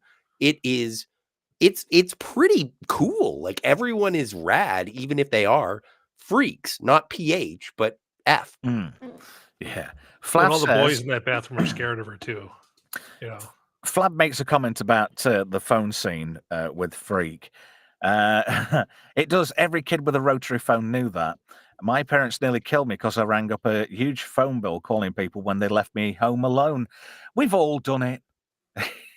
You had to have the skills, though. If you were elite, you could hack into the phone company and get your bill expunged. Like that ever happens. So anyway, serial killer and acid burn visit Dade, and Dade basically fills them in to what's happening. He gets a copy of the disc, obviously, and that's his leverage, he thinks, to getting his mum's name cleared. So he rings up Mr. The Plague to arrange a meet-up so he can give him the disc and get his mum off the hook. Oh, look at that. And he comes out of his room all concerned, and she's fallen asleep on the sofa, and he covers her up ever so gently, and then he goes off to meet the plague. So he finds a place, middle of nowhere, and this makes me laugh. He comes zooming in, holding onto his limo whilst riding a skateboard. Just look at that. Dade's face just says it all there. And Eugene comes in. If you notice, he nearly arse ends it once during that scene. You could tell there's like a couple of really good edits to make it look like he wasn't going to end up on his ass. I give him credit for being on the skateboard for the scene. Yeah. There's one of the jump cuts. I think they sort of stop and made it look like he were going and moved him. I think they did a bit of stop-go animation with him. You could tell they've done that because he'd probably, I bet there's some great outtakes. So he gets the disc and he's off into the night. Typical New York, steam coming up from the vents in the streets. Having never been to New York, I wouldn't know that. So he meets back up with the, dare I say, Scooby Gang? Would that be too obvious? That's the Scooby Gang. It is for all intents and purposes. So they've looked at what this worm does, and Dade figures it all out. And it's all about stealing little bits of money from all these transactions. It's basically a scam to cover up a scam, wrapped up in blackmail. That's a scam, and he stands to Eugene hopefully getting another 25 million on top of this other scam, what this Da Vinci worm's doing. So he's stolen about 21 million so far, and this will later be, I think this might have been the inspiration for Office Space later. You never know. I was going to say, yeah, it totally screams Office Space. Yeah. But there's a great scene where they go dumpster diving for information. Kate has a bit of a moment with Dade, and Dade gets really uncomfortable. And then I love this bit. Can anybody see the wire? No. Oh yeah, I can see it. And you know what? This is actually based on because they had real hacker consultants for this thing, and this is something one of them actually did was actually throw a flare gun at a security guard while dumpster diving for information. Yeah, it's been done. Everybody's done it at some point. But I just love this bit. The security guard comes out. Kate fires a flare gun because she says, what is it, something like subway safety protection system or something she calls it. She's got a little cute name for it. But I just love that, the fact that you can see the wire. Look, and it's still going down the back of a coat. Can you see it? That just highlights it all the more. You got to love special effects. And Dade, he's just totally wet through with her. He's like, whoa, I'm going to marry this lady. He's going to marry her one day. Good luck to you, Dade. Wouldn't it be good if they actually did like a sequel in present day and it's about their kid? That'd be really cool. Maybe. So anyway, Lord Nikon and Serial Killer go and help themselves to a few items out the back of an AT&T truck. And they also steal a little phone book with all like bits and bobs, like a hacking book, like the Big Red Unix book in the earlier scenes, which you mentioned, Jill. I would have included that if I'd got more time. We're already The big ugly book that doesn't fit on the bookshelf. Yeah. So serial killer goes to the office of Richard Gill, and he comes out from under the table. He didn't even know he was under there, and why she was up to the desk as well is crazy. Why that tool belt is just dangling right over his crotch like that? I think 'Cause he's it's just showing her hardcore. how impressive his tools are. And look at that Precisely. when he's walking away, his ass crack's hanging out like a typical blue collar worker, and he goes wandering off. But under the table, oh look, he's left a snooping device. Oh, that looks so cool. I bet that doesn't do exactly what it says on the tin either. You got to love special effects. So anyway, Lord Nikon does his trick with his photographic memory, and he goes into an office carrying is it a bouquet of flowers or a basket of something? And he's in there, and he's just basically looking at everybody's login and password details. Oh, that is just great. Looks devious one way, looks devious the other way. Yeah. Oh yeah, he's carrying a bouquet, isn't he? Yeah, and he's just going around the office of this Ellison Minerals. Well, and doesn't even the plague walk past him and sort of eye him? Skateboards past him. Yeah. Yeah, fair enough. Good answer. So there's Plague. He's all cocky and confident, and he's scheming with Margot as usual, thinking he's going to get away with it. And then we get more of an idea of what this Da Vinci worm's going to do, try and sink these boats. And that kind of reminds me of Superman 3 for some reason. Oh, it does. No, but that's exactly what I was thinking. Like, because I was thinking of Office Space, where they talk about, have you ever seen Superman 3? But they do that in this. The worm is eating up all the pennies that don't go anywhere until. And yeah, no, it's totally Superman 3. But yes, and the ecological disaster is what makes our heroes the heroes and the villains, is because Eugene is more than willing to topple 6 oil tankers. Yeah. So so if you put it in the context of Superman 3, Eugene is essentially Ross the boss, played by Robert Vaughn, no less. Yeah, he looks a slimy git. And there he is. He's basically stuffing Richard Gill up with a ton of bullshit, further implicating the guys. And then he's like, "Well, you got to go and bust these guys, but they've got it all on tape. Is it live or is it Memorex?" And this is impressive. They've got a big, massive TIAC 1/4-inch tape machine. That's impressive. Owning one of those back then, that is impressive. Yeah, it is. We had those in the radio studios back then. Yeah, it's not cheap. Very Right, expensive. and Cyril says, "Snoop on to them," and Nikon responds as they snoop on to us. Oh, I'm glad you've got you are Lady Nikon for all intents and purposes in this respect. Ooh, I wish I were. I have notes. I take notes. Yes, I've got Very notes, but note-taker. I'm just so carried away with this movie because I love it. I'm probably a little bit more excited than I should be. So the Scooby Gang meets up and come up with another plan to try and foil the plague and Richard Gill. So now they need the help of Razor and Blade. And yeah, Dade's face when he sees that gun on that arm, he craps his pants. It's kind of funny, really. So yeah, they kind of say, "Look, we need to do this, and we need you guys to pull off the ultimate hack." And they're quite intrigued, and they finally bite and agree to help. So yeah, they come up with this idea of how they're going to double cross Eugene and basically get one up on the FBI or secret. We'll call them Secret Service, shall we? So he's now using crash override. Go on. The most important thing they say is that you need more than just us. You're gonna need an army. And there's a good scene, a few slides coming up soon about that. So Dade started this sequence to start a bit of chaos and mayhem. Dare I use that word on this channel? Yeah, I dare. I think you should. Yeah, definitely. I Of managed course. to get it in there. Greetings to Melvin Deeply and DJ Knight in the chat as well. Thank you for pointing that out, Gamer. I wouldn't have noticed. But I like this. Pager. Who rocked a pager back in the day? I did. I wasn't important enough.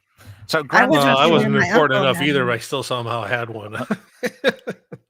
So this is I great. was Go I on. was late. I was late to any sort of technology. I was like, I'm not important enough for a pager. I'm not important enough for a cell phone. And then everybody else started getting a cell phone, and I was like, I want to be important. You used to look at people with pages and just think pretentious twat. I And used to that think drug dealer. really, yeah, I yeah. was for a while. It was just drug dealers and doctors who had a The pager. thing about pages, though, with them being just receiving devices, they couldn't be traced. They were ideal. Oh yeah. But I like that. Grand Central, hack the planet. So that's like the go word for putting all this into play. And Crash Override lives up to his name by having a program that basically crashes cars in real world. And he alters all the traffic lights and causes chaos. So the Secret Service can't follow the Scooby Gang as they poddle off on their rollerblades, as you did back in the day, and they head to Grand Central Station. And then they set themselves up in phone booths to start hacking. But there's a bit of a double cross coming up soon. And then they Uh, spin them around and around. yeah, Oh, that was very Oliver Stone-esque. Oliver Stone did that same movie filming technique in a couple of his films. It's pretty good. It's pretty good technique for this film. It works. Mm. And I like this when they log in or jack into the system. You get to see this myriad network of computer chips and whatnot. It's very Wreck-It Motherboards. Ralph. Yeah, and servers don't look like this. It'd be This is cool if they just- did. No, It would Yeah. be, but this is just it would sheer be. sheer hyperbole. Yep. This makes Tron look like Tron, if Tron could look like Tron. Yeah. And I like this launching Cookie Monster. And there's a great line when it is like, oh, the virus, and then oh, there's a rabbit. What? And Margot gets totally lost in this. And I love the Cookie Monster anyway, but I want a cookie. Give me a cookie now. well, it's apparently a real virus that was available. Yeah. But it would only, if you typed in cookie, it would give you time. If you typed in Oreo, it would give you more time. But then it would Oh, yeah. reintegrate. Yeah, Oh, I don't and the remember Da that. Vinci virus is also based on a real virus too. The Leonardo, or Michelangelo. I forget what it was. Michelangelo, yeah. Thank you. Yeah, so we've got all these cool little But it- launchers about launching viruses. Yet again, that looks Apple to me. Anybody I don't use an Apple? know. Is I that never Apple? owned an Apple. Yeah. Yeah, I never had an Apple until much, much later. I didn't have an Apple until like 2003. But this, Yeah, I don't know. Oh yeah, no. Based on the top bar where it says virus launch panel. Yeah, yeah. that looks Apple. So this Gibson's starting to have a bit of a meltdown, and yeah, again, servers just don't look like this. But you've got to laugh at the hyperbole of it all. I think that adds to the charm of the film. So the hackers are hacking away, as you do, and they're setting up. They're trying to basically overload this server so it crashes, so this virus can't be launched, and that would thwart Plague's plan and Margot's plan to basically extort money out of the system. Gotta love those graphics. Oh, brilliant graphics for 1995. So yeah, we're reminded about what's at stake here. A bunch of tankers being sunk in the ocean, not only creating an ecological disaster, but ruining Ellison Mineral Corporation. But you've got to love Yeah, a plot. But also, like, it isn't a bad plan. It's It's like we not. already have our scapegoats. Mhm. We can do this, and the money will transfer as long as everything goes according to plan. Until And I it would becomes have gotten away with it too. Yes. Brilliant. That's great timing. So Plague starts reverse hacking and trying to out hack the hackers, and they get a location that they're in Grand Central Station. So Richard Gill and his team all head there.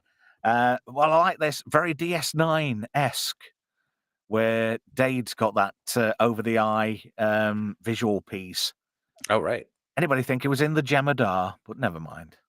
No. It's a good Yeah. call. It's a good Yes, call. you're right.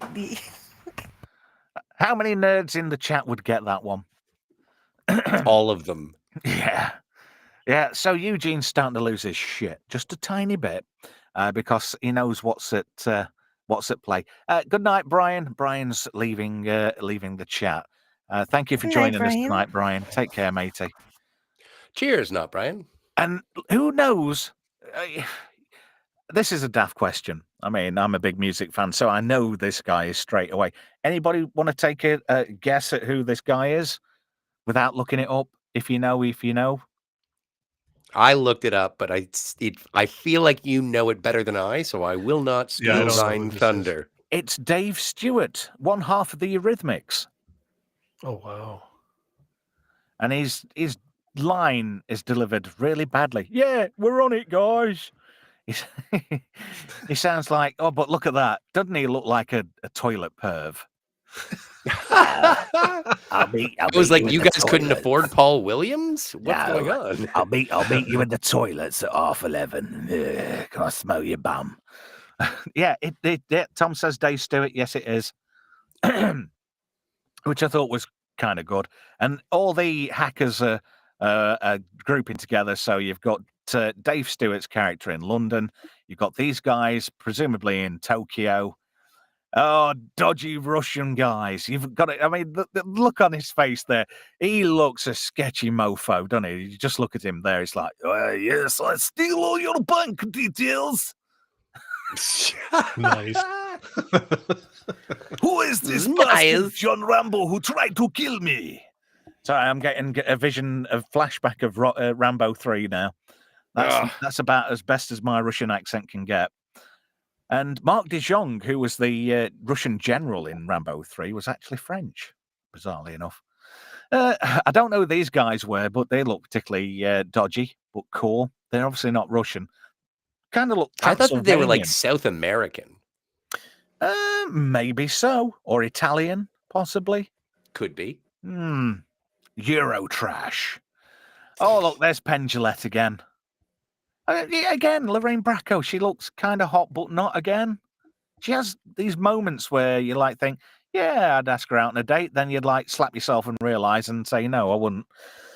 But I this would is not return for my second psychiatry session. good. I like what you did there. Very clever. Going but yeah, after the colonel. yeah. The Colonel, she thinks they're on Sanders? about Colonel Sanders. Yeah. What's the matter, Sanders? Chicken? I love that line from Ooh. Baseballs. Yeah, it is Oh, good. but this Gibson server's getting overloaded now, and this particular garbage area, these 4 files, that's where the Da Vinci virus is. But Eugene's looking a bit pissed now. He knows he's losing. Maybe he's going to get some comeuppance. We'll have to wait and see.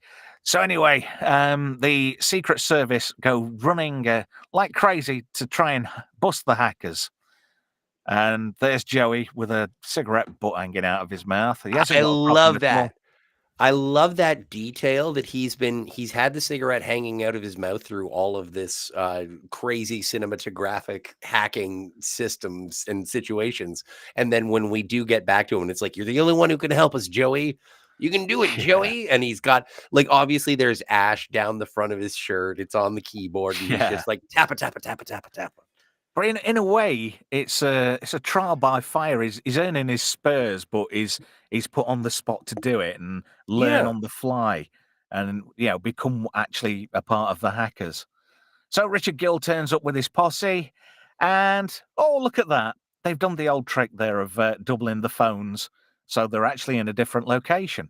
And I thought that was a really cool thing to do from a freaking aspect. You double up your phones and you're actually in a different location. Oh, what's this? Yes, the film has got a great soundtrack, Tommy. It really is a good soundtrack, to be fair. So Joey goes to do his thing.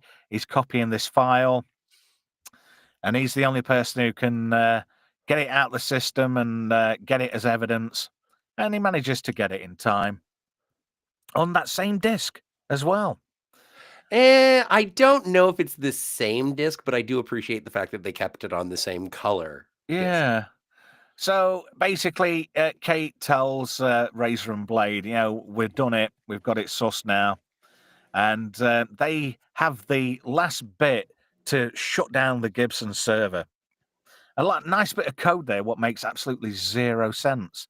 And I like how they use the word net BIOS there, but don't actually use it in any real context. I think people just got a load of words. Oh, but Yes. look at Penn Jillette there. He's like, this is screwed. Yeah. There's a bit of a crowd there, and Plague knows he's probably screwed as well. And then, look, we come up with the crash override message: mess with the best, die like the rest. A hacker's got to have a motto, I suppose. And yeah, the server, that's basically had enough now. It's gone full Radio Shack Robbie. It's about to go tilt like a pinball machine getting screwed. And they've done the job. Dade's there getting a bit of a cheeky hug. And everybody's sort of trust your techno lust. But then, just as they finally get to celebrate a victory, they do get busted. And I think that was semi-intentional in a way. Oh, look at that. They mean business there. The feds. Having never had any real cause to be investigated by the feds, I don't know what it's like. But Dade's a smart chap. He's got this disc. And quickly chucks it in the trash. And How did they put the cuffs on him and not see the disc? Yeah. It was in his pocket. It was in his back pocket. Yeah. They wouldn't search him before they took him away? They didn't No. frisk him. No. Yeah. Which is unusual. So serial killer's outside. He's managed to sneak Good out. question. And It's a look good like point. Yeah. Yeah, it is. It's fair. He looks like a regular New Yorker. And he's basically, they've trashed our rights. They've trashed our freedom, or dropping the word trash. How many times did he get the word trash in that sentence? At least 7 or 8. Yeah, it was like that. So serial killer, he's a smart lad. He goes looking through the trash and he finds the disc. And, typical out of the garbage fashion, it's got a huge blob of gum glued to it, which I thought was just a nice touch. And then he pulls it off and the look on his face, it just says it all, really, doesn't it? Oh, that is a fantastic look on his face. Like the look of sheer disgust. And some of the things he's done during the movie. But Richard Gill's quite happy with himself. Oh, yeah, Eugene, we've got these hackers. Oh, yeah, you should be okay now. And, he's feeling pretty good about himself. And I'm, hoping these slides load. Oh, yeah, no. This is great. And then, so Eugene and Margot, I'm sorry, Mr. Plague and Margot. They're having a bit of a celebration. Get it on. Yeah. He does look a bit chuffed with himself. So anyway, the feds have got acid burn. And it's all right. Crash override. It's all right. People are trying to get my attention. And I'm not really in a position. So, no, go away. People at my door. So anyway, yeah, we're in the thick of it now. Please load slides, I'm begging you. So Richard Gill's getting interviewed. You know who that guy is? No. That is Frost from Aliens. What, Rico Ross? Yeah. Is it? Yeah. You sure? Yes. Is he in the IMDb credits? According to IMDb, that is my assertion. Wow. I'm impressed. And I notice how Joey and Lord Nikon are just walking around quite freely in the Fed's HQ. But, oh, no, lo and behold, we've got one hack left. Look, it's Bjork. Razor and Blade and the hackers around the world have hijacked a load of satellites and TV networks. And Serial Killer does his own little broadcast, a bit like that famous Max Headroom hack in Chicago in the 90s. If anybody knows about the Max Headroom hack, we can be friends. Oh, man. So anyway, Serial Killer, he starts revealing the double cross and the dirty double dealings of Margot. And I want to call him Melvin, but that's not him. It's Eugene, isn't it? Eugene. Yeah. He looks a little bit He looks a little bit wide there, Matthew Lillard. His pupils aren't suggesting he's on anything. He must just be naturally excited. So I'm telling you, backstage drugs. yeah, Or just don't know. more of that soda. More of the Jolt Cola, maybe some Mountain Dew on the mind. Possibly some powdering of noses. Maybe it's the dust off donuts on his nose. Could be. Who knows? Did he have a powdered sugar donut? Maybe. I don't know. He's brushing his teeth a lot, so maybe he was just a proactive meth head. Or is he just rubbing his gums with something? Could be. Anyway, Razor and Blade carry on doing the good fight and doing the hack. And basically, serial killers on everything, everywhere, on every TV in New York and around the planet. And he goes on to explain the finer details of the hack and who's really behind it. And he does the Scooby-Doo bit. Oh, look, somebody's got the kit off and looking rather shocked at the information that's being relayed by a serial killer. And he even gives out a little account number in the Cayman Islands. Look at that face. Oh, dear. Very proud of himself. Oh, yeah, he's looking quite chipper, isn't he? And he's loving explaining this. He's just made for TV, this guy. I don't know. He might have been a good Joker back in the day. Yeah, possibly. I think he's too fun to be the Joker. Well, anyway, Eugene's rapidly disappeared. How he managed to get away without her noticing? She must have been in some He came and severe went shock. so quickly. Oh, yeah. He's in and out of there. He must be like a woodpecker. Yes. So anyway, Dade's mother turns up. She's in the clear now, and she's definitely cleared, and they're all cleared too, thanks to serial killer and the rest of the hackers. Well, anyway, Margot gets nabbed by the police. She's sort of like looking incognito there, but she's not got away with it, bless her. Nice try. And then I know where his mother is. Yeah, I know where his mother lives. And then on a flight to Japan, there's a Mr. Babbage, where he's taken his name from Charles Babbage, the inventor of the computer, albeit a mechanical one. And he's there in first class, looking like a mad professor of sorts. And and can we get you anything, Mr. Babbage? Yes, a nice comfy cushion. And look, those hands look familiar, and they look like a pair of cuffs. Richard Gill and his band of Secret Service types have finally caught up with Eugene. I have another question about this scene. Go on, let me go back a scene. There we go. Yeah. Yeah. Why did they let the plane take off? Maybe they want a free jolly to Japan. Well, maybe. Maybe they want to experience first class. The thing is, it looks like a private jet, not like a regular airline aeroplane, does it? Yeah, it does look like a private jet. Yeah. So Dade gets his date with Kate, and she's in a dress. He's got one on too, if I remember right. It certainly looks that way, doesn't it? And they end up going for a swim fully clothed. That's one way to get Angelina Jolie very moist, isn't it, Scotty? Would you like to have a bit of a dip with Angelina? Yeah. She's wet. She's very wet. She's wetter than an otter's pocket.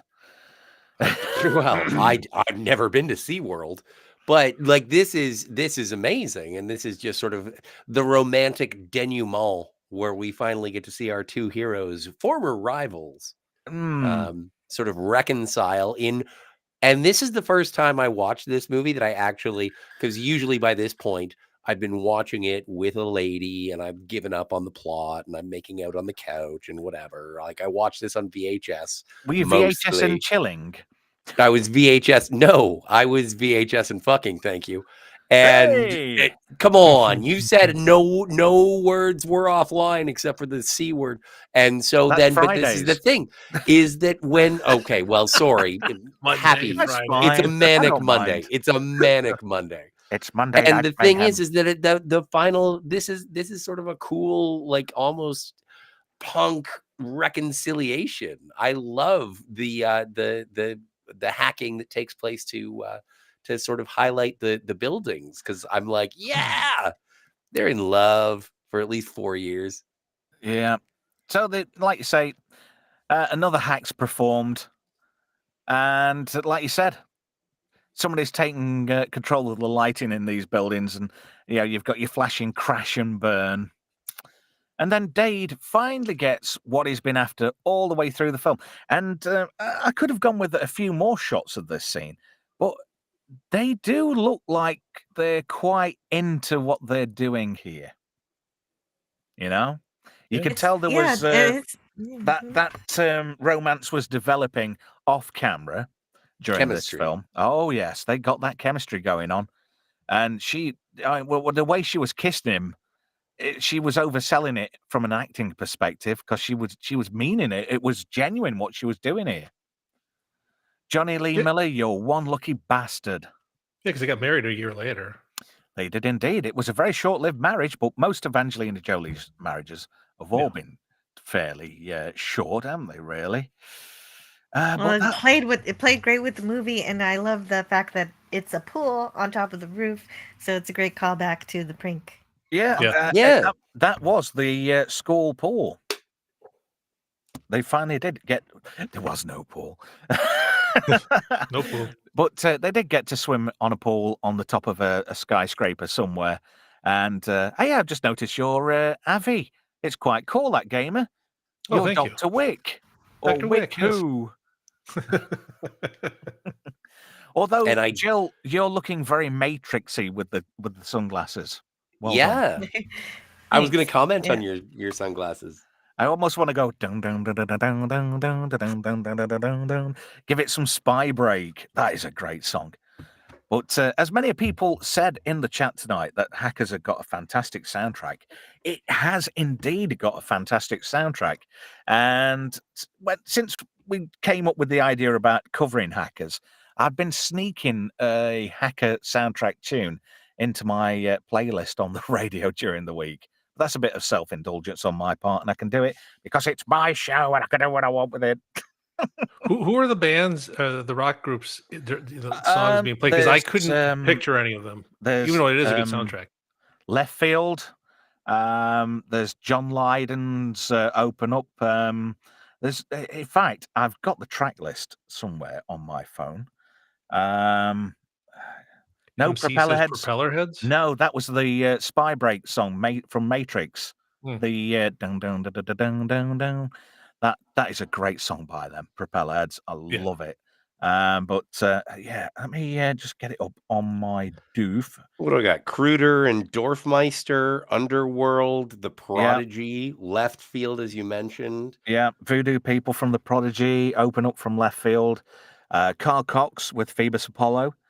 Josh Abrams, Orbital, Halcyon, On and On. That is a fantastic. I've got that album, and you two guys would love a track off that, because one of the tracks is called Where Time Becomes a Loop, and it's Michael Dorn going, there is the theory of the Mobius, a twist in the fabric of space where time becomes a loop. And for about 2 minutes and 32 seconds, it's Mr. Wolf going, where time becomes loop, where time becomes loop. And it's all like phasing around itself and going in and out. You want to look that one up. It's shit, but it's Trek, so I like it anyway. But there's quite a few Prodigy tracks, Stereo MCs, Ramshackle, Urban Dance Squad, Squeeze. There's even Heaven Knows. Urban Dance Squad. They kind of sounded like Rage Against the Machine to me. A little bit, yeah. But it is a fantastic. I mean, I love Orbital anyway, but it is just so reminiscent to that early cyberpunk phase where internet. I mean, I was an early adopter of the internet, and I'd been sort of dabbling from about 1990. We first had a dabble at school. Oh, look, we've got this computer. It connects up to the World Wide Web. And where you went in all like the Usenet type of places where they were all just text boards. But then again, we'd already had experience of that. We're doing the BBSs with the Commodore 64 scene. Oh, wow. Anybody experience a C64 BBS environment before? I have. Oh, man. My friends had a bulletin board. That's how they met a lot of their friends in high school, because you all meet somebody and all of a sudden it's like, wait, this is yours? Like, yeah. Yeah. Tom says, and a great point, that the Urban Dance Squad are live in the film. They are. I forgot about that. Halcyon is a masterpiece. It's not bad. I do like it. That was also in another film in the 90s. Anybody know which other film Halcyon and On was used in? Oh, only because I looked it up, so I'd be a faker. Get over here! Mortal Kombat. Yeah. Yeah. Oh, I went to the cinema on opening night to see that film. I was slightly disappointed, but the Scorpion scenes kind of made up for it when he was doing the "Get over here!" And then he had a secondary line of dialogue where he was fighting Johnny Cage, and he went, "Get down here!" And that was if you know, you know. If you played MK on the Genesis at that time, it was like an awesome in joke, and everybody like went, "Whoa, he's got another line!" Oh, wow. A lot of people were stoked and quite buzzed about that happening. Oh, I miss that vibe of going to the cinema back in the day. You know, when it was actually fun and it was actually affordable, where you didn't need to take out a small mortgage or sell one of your children's kidneys to pay to go to the cinema. It's just too expensive now. It's very expensive. I For mean, what I it just went a is. few weeks ago, and for just my son and I, we dropped $71. I can imagine. Yeah. Because there's normally, we average 4 per visit, 2 adults, 2 children. Well, youngest daughter's at the age now where she does have to pay full price. It's just lucky my youngest son, he doesn't have to pay full price just yet because he's still under that age. But you go there, and a family of 4, by the time you've done with snacks, but we take our own drinks and whatnot and popcorn. But still. You have any idea how difficult it is to smuggle a 6-pack into a cinema? I take care of it. But I'm just saying it's not easy. It's difficult. Yes. Do you walk funny when you walk into the cinema? You know what? This is the thing. It takes a lot of social engineering. It takes a lot of walking funny, and buying my own beverage. I'm just messing with you. They sell beer. They sell beer at the cinema. If Bob and Doug can take a big jar of moths into a movie theater, I'm sure you can get away with a 6-pack. I just show up with a small bottle of beer and say, "There's a mouse in this. Why did you sell me a mouse in this beer?" And then I get 12 or 24 Elsinore, sir. I would like 12, please. I don't want to be greedy. There's only one mouse. Oh, I miss those little bottles. We do get beers here, but they're usually Belgian beers, what come in the Canadian size fishing bottles. You know, the little bottles used to take on ice fishing trips. That's what we did anyway back in the day, but that's a different story. But I love this movie so much just for the technology that is it's forward thinking, but it's also, it is prescient. Like, it's like, oh yeah, that's going to happen. That's going to happen. And it references the past of its time, but also looks to the future. And as Jill said, it's like, oh yeah, when she got to see it, it's like, oh yeah, no, this came to pass. Tom says in the chat, except for the gift battles. Tom says in the chat, $74. Wait, what? Yeah, trust me. MC makes a valid point here. Lots of Vaseline needed for a cinema visit, especially when Scotty's taking a keg in with him and nobody can see it. Yeah, why and don't a you poncho? Do that? I've just had an idea. Why don't you invent a keg vest? You know, invent one. I bought one on Amazon last week. Oh shit! Somebody beat me to it. Oh well, never mind. Sorry, man. No, not forgetting the phone usage. Yeah. Tom says, I hate cinemas now. People always talking in film and always telling them to shut the F up. Yeah. What's this? Oh, yeah. Good point, Gavin Blackburn. Little Brasserie French lager. Yeah. Yeah, they're the little Canadian bottles. Oh, it seems like Lidl's everywhere. That's like a hack on the planet, Lidl, because they're here, they're everywhere. They're like dog crap on every street corner now. Pocket-sized. If you could sum up the 90s in a film, would it be Hackers? I think it does a good job. Again, from the technical side, yeah. I mean, my being slightly older, some of the technology that they have in the film, like I say, speaks to me in the earlier 80s. But like we were pointing out during the film, the laptops and everything. Yeah. I mean, Yeah, with 2 meg of RAM. Oh look, you've got 2 meg of RAM. I'll never forget the absolute joy of delight I experienced the first time I bought a motherboard with AGP on board, with an AGP slot. Do you remember that back in the day, gamer? was it a 486? No, they were on Pentium 2, Pentium 3 era machines. Yeah.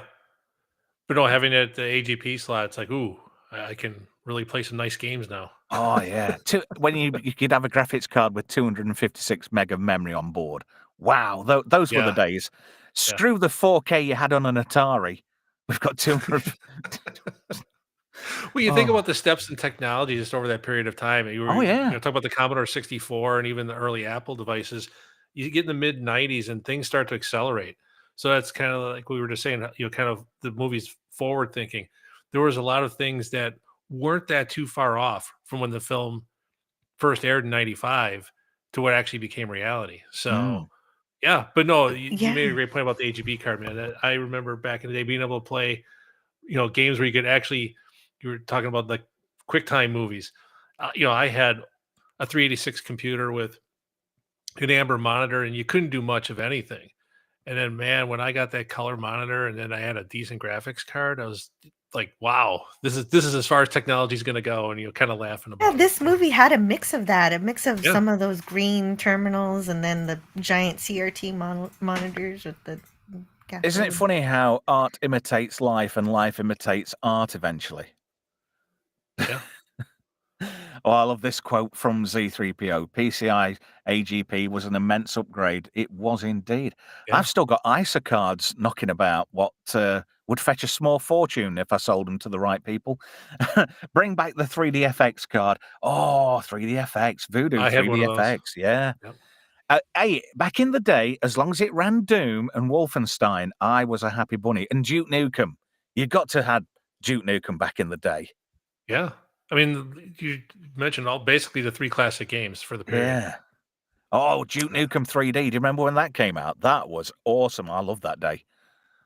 See, when I started getting further along, having the LucasArts games, for me, that was like Monkey Island. whatever graphics those games required would be what I would go out and buy to make sure I could play them at full, Monkey 30 Island. frames per second or whatever it was at the time. That was groundbreaking at the time with the music and everything and the graphics.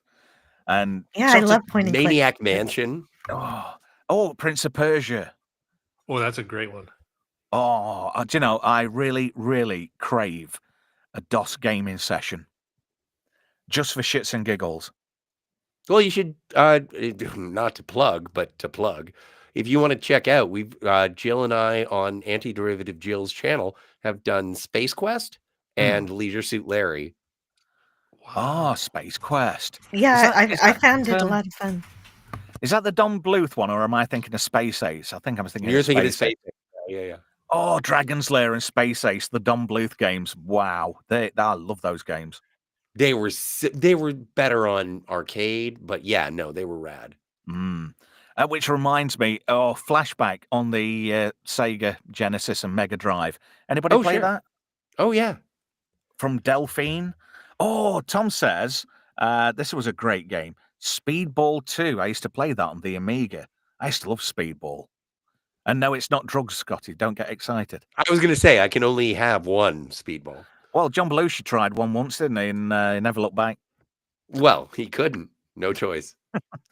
Oh, dear. What a great loss. And that always reminds me of the Blues Brothers. Now I'm thinking of Steven Spielberg in the Blues Brothers as a favor to Dan Aykroyd. Yeah. It's great. He was the Cook County Court tax assessor, wasn't he? Yes. Tax clerk. Oh, now I have to rewatch the film. He's the guy behind the counter at the end of the film? Mm-hmm. Yeah. Oh, wow. I like how all the SWAT team blokes going, hut, hut, hut, hut, hut, hut, hut. Oh, John Candy. Hi, pass me the mic. What car are we? 5-5. Hi, this is car 55. We're in a truck. We're in a I love that. That is the line of the film for me. You know. Oh, well, it's been absolutely fantastic. I've really. Oh, yeah. Tom Says Another World. That was the alleged sequel to Flashback. And I've got that for the PS1. I haven't played that in ages, which might remind me to play. I might play Flashback Friday. Oh, and I can't Friday night because I'll be doing Fubar Friday. Fubar, Crikey. Yeah, I forgot about that almost. So I want to say thank you to JavaScript Jinx. I like that. Thanks. Is that your I was waiting for IRC someone handle? It is now. Well, I just came up with it for this live stream. So Well, yeah. it can't be now. They shut all the relays down, haven't they, for IRC now? Oh, did they? I didn't Yeah. even know that. Yeah, I last didn't know it was year. dead. Damn, that sucks. Well, Yeah, pretty much. another one bites the dust. I also miss AIM, even though I didn't like AOL. Oh yeah, yeah. AIM I remember that. Yeah. That's going back some. And those awful chat rooms on AOL, Jesus, they were terrible. That's where, I got my feet wet when I was a kid, chatting to, See, I was never on AOL. To other weirdos. I remember once some guy was, I think in hindsight, he was trying to cajole me for bum fun times, and I didn't understand the lingo. And he asked me if my man C word was tight, and I didn't know how to respond. And I went, "No, he's all right. He always buys a round of drinks," which somebody who doesn't know that kind of in speak would respond that way. Yeah. I don't know. You needed Chris Hansen to help you out with that one. Well, I wouldn't have got that if it hadn't been for YouTube. He's the guy who catches the sick folks, isn't it? Mm-hmm. Scotty, as always, you're my second favorite Canadian after Vex. Thank you so much. And I don't think I've earned that title, but I'm happy to be your third. But I don't qualify as Canadian. So, Gamer, as always, fantastic to have you on the channel. Thank you for giving us your time tonight and joining in. Thank you, Trev. And I hope I'm glad nobody's pinched your TARDIS. I can still see it behind you. Nobody steals John Wick's TARDIS. Killed a Dalek with a fucking pencil. A fucking pencil. Oh, that's a great film. Thank you. You know when you did that voice, just now and earlier, you sound like what's his face in the Mark Watto. He sounds like Watto. It's the only impression he has from Phantom Menace. Yeah, I kid with love. And speaking of fame, knowing people in the voicey world, I know somebody who did a voice in Phantom Menace. Really? True. Peter Sefronowitz? He was Axe Mo in the Imperial Senate scene. You know, the three-eyed alien types. Yeah. Oh, sure. He voices that guy. Wow. You run into everybody there in England, don't you? And he I tell you something, he's made a bloody meal out of it because that's all he goes on about. I was in Star Wars. Yeah. Okay. Cheers, Mark. Thank you, everybody. Thank you for your time in the chat. Please do like and comment. I didn't put my scrolly thing on. I'll just do it quickly before we disappear. There we go. Hey, love your support. Please subscribe, like the stream, and drop a comment below. And treating me to a coffee would be awesome too. Thank you very much. You can help support the channel because we're not monetized yet. And I think Satan will be skating to work when that finally does happen. Probably YouTube will have gone bust and it'll be boarded up. Who knows? Who cares? We're just doing it for the fun. But if we can get a bit of cash in to help support the channel, because it's not bloody cheap streaming, is it? I don't know if anybody else is spending a daft amount of money just for a laugh. No. Oh yeah. Just me. It is. No, crazy. Yeah, I am. Crazy money. But I'm not like you stars of YouTube. I can't afford StreamYard yet. Have we met? You are a star. A very I'm a vagabond. I'm a freak. It won't take you long. I've got to thank somebody anyway because apparently I've been informed that the channel was being perused by a couple of people over on YouTube doing a show about up-and-coming channels to Ryan Roger Athay, who's apparently done a bit of a feature on the channel. So thank you for that. Oh, A shout out to you. I really appreciate that. Anybody who's anybody is gets a Rising Star video from Ryan, so you made it. Oh, well, that's high praise. Thank you very much. And thank you to everybody in the chat. Thank you, guys. And we'll catch you next week for another Monday Night Mayhem on Monday, obviously. And I wasn't going to spill the beans, but what I will say, I'm going to give a bit of a clue as to our next film, what we're going to chat about. Would you like to know more? Ooh, Anybody want to have a guess at what it is, our next film? I want to hang in disbelief. Would you like to know Tell us. more? I would. Go on. Anybody want? Starship Troopers. Yeah, we're doing Starship Troopers next week. So thank you for joining us, and we'll catch up with you soon.